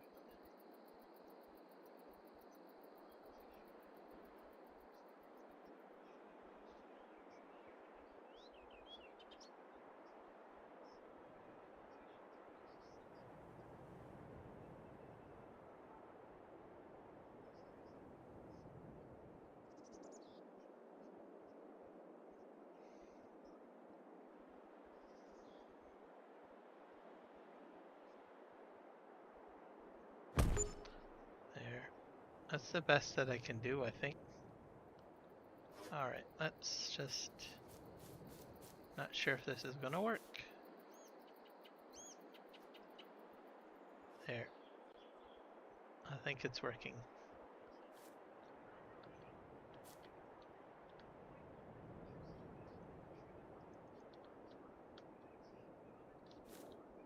Let's just hide this.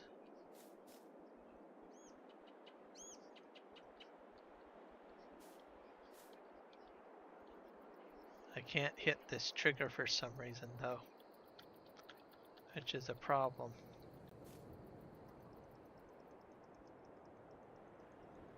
So maybe this isn't such a great idea.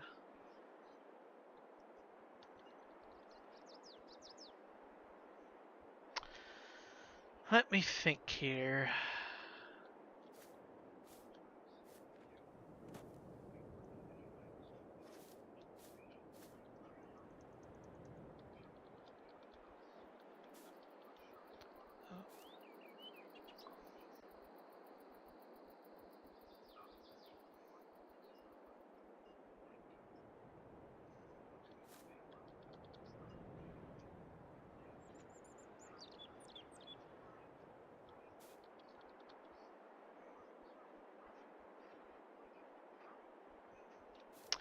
I'm gonna have to think on this one.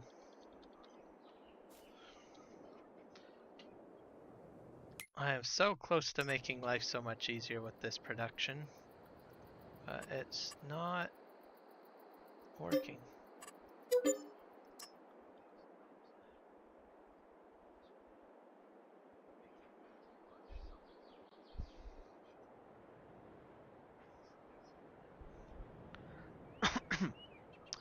Let's do this. What if...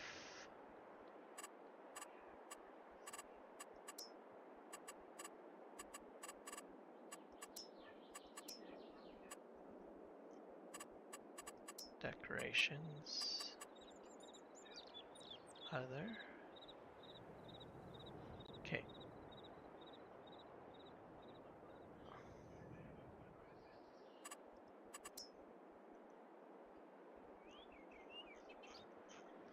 I have an idea.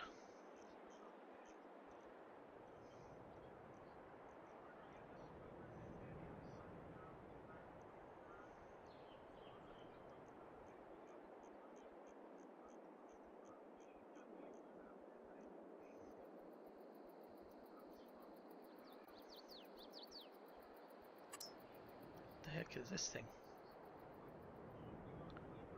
That looks interesting.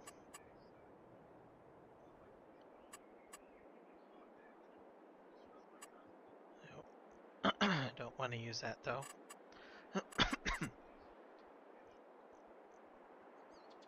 What's this thing do? That's just a platform. Where's my ramps? Maybe it's under here. Might be under tools. Here we are. But if I put...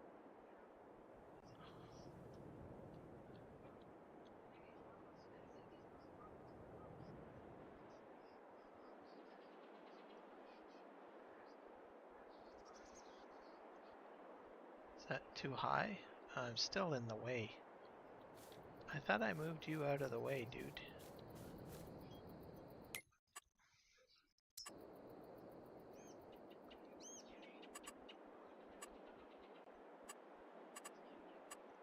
Let's look here.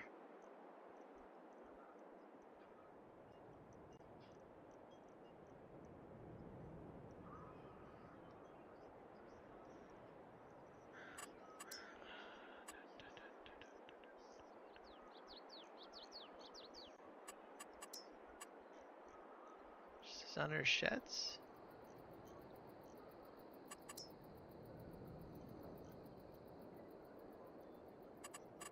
No, it was under tools. Yeah, here we are.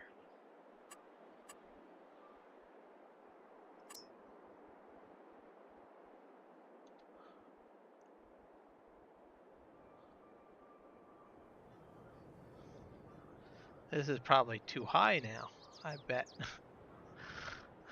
I can't cut a break.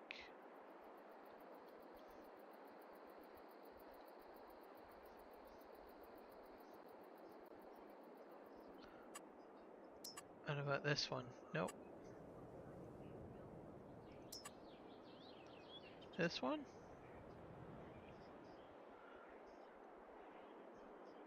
Nope.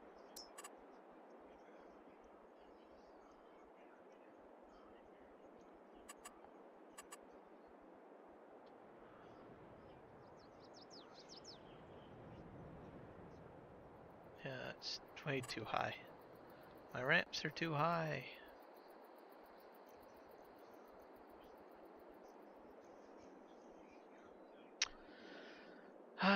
What else do I have at my disposal here? I do have something else that might work.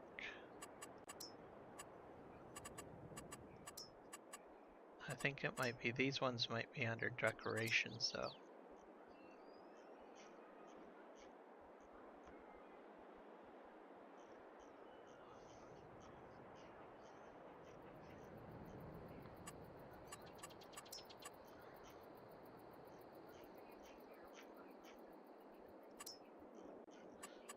Might be under PV, other PV mods, other.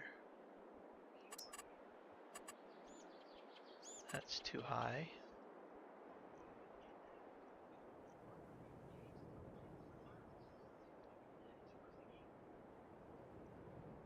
Da, da, da, da, da.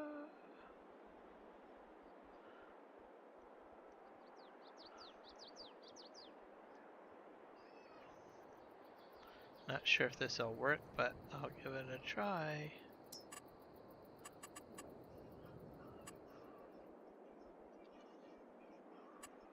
This is too high too, aren't you? Yeah.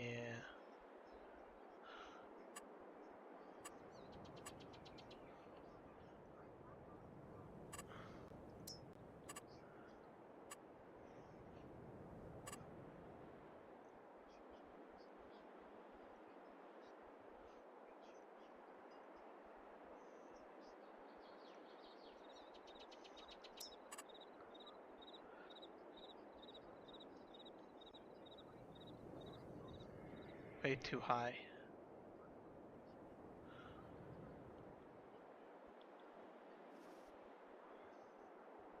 Everything is too high. Alright.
This small one seems to be the best of them all that can snap, but sadly enough, the trigger is, well, actually, maybe I got this all wrong. I'm hitting the wrong trigger. That's the problem.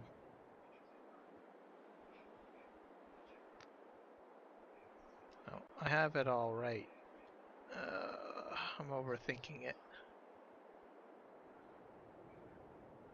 I've been hitting the wrong trigger all along. Okay. So this one will work. Okay, let's see. It's this thing over here that spawns them out. That's my problem. Alright, let's do this again. Yeah, see, this is the one.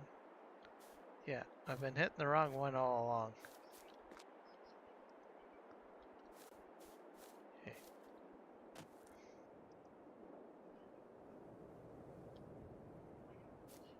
And let's see. I have to spawn some out, I guess.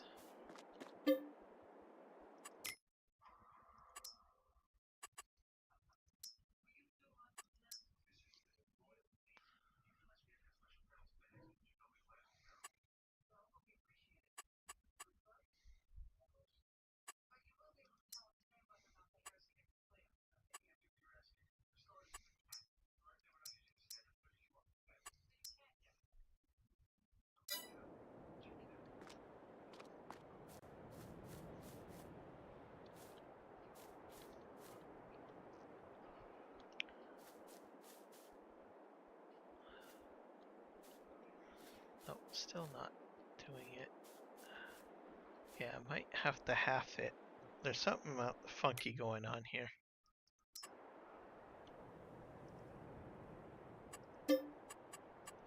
It will do it. It's just finding the sweet spot.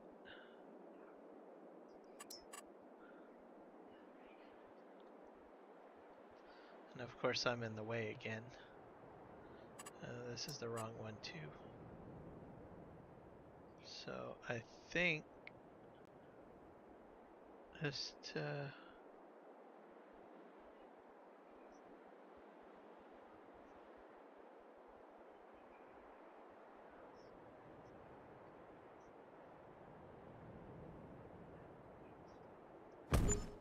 there. I think that worked.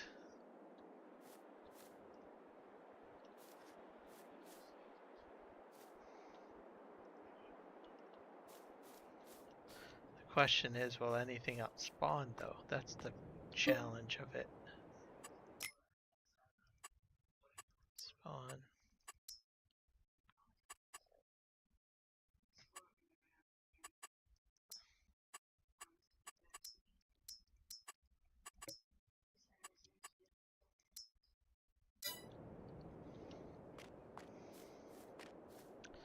Might not work.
don't be alarmed if you see this happen where your products go off to the side. Just seems to happen. It's still on your truck, you can unstrap. And then that straw harvest add-on, I'm gonna have to try to, sorry, the straw accessories mod, I'm gonna have to figure out how I'm gonna get those two mods to work together. Something weird is going on with that.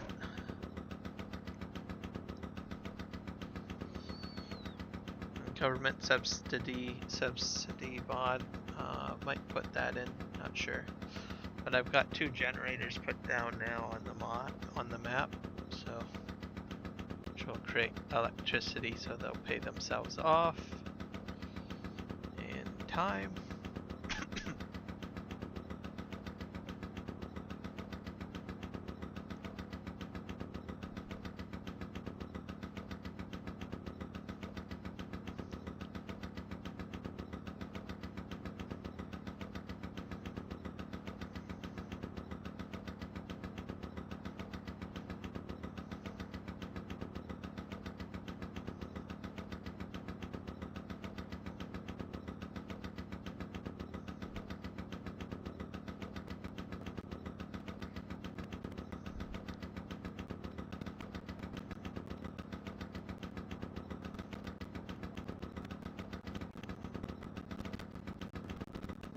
I got soy oil being made at the moment, so that'll be another production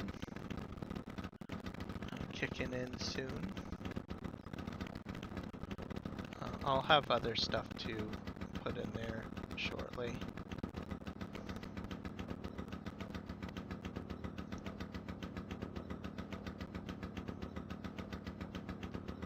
Lots to do still on this map, so just take time. I'm gonna make this delivery to the PMS factory. Once that's done, I'll probably end the stream at that point, and then we'll probably be on this map probably next weekend or something like that. That's probably the plan. Tomorrow I'll be on a different map.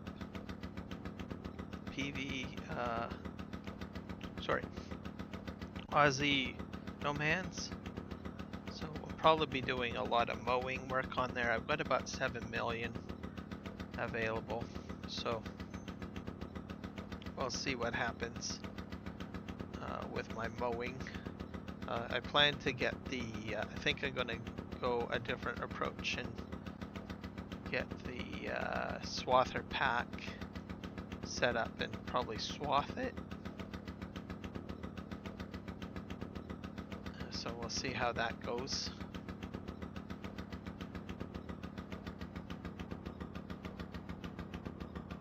There we go. So yeah, see, it just straps itself back down up there, and oh.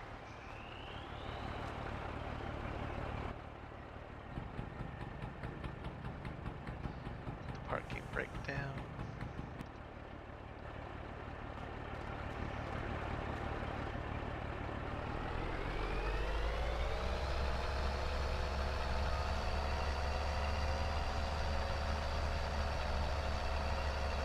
Ahead and drive into the factory of these.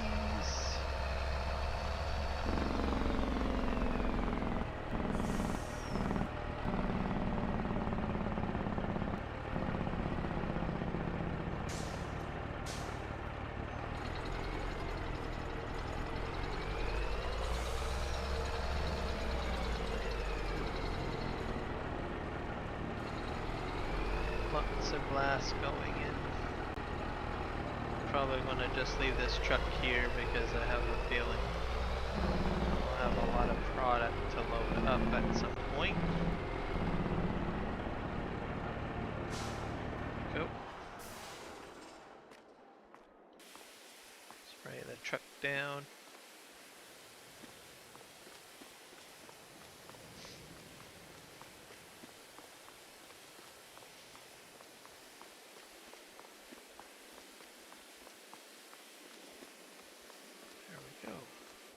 All right, I think that should do it. Hopefully everybody enjoyed my stream.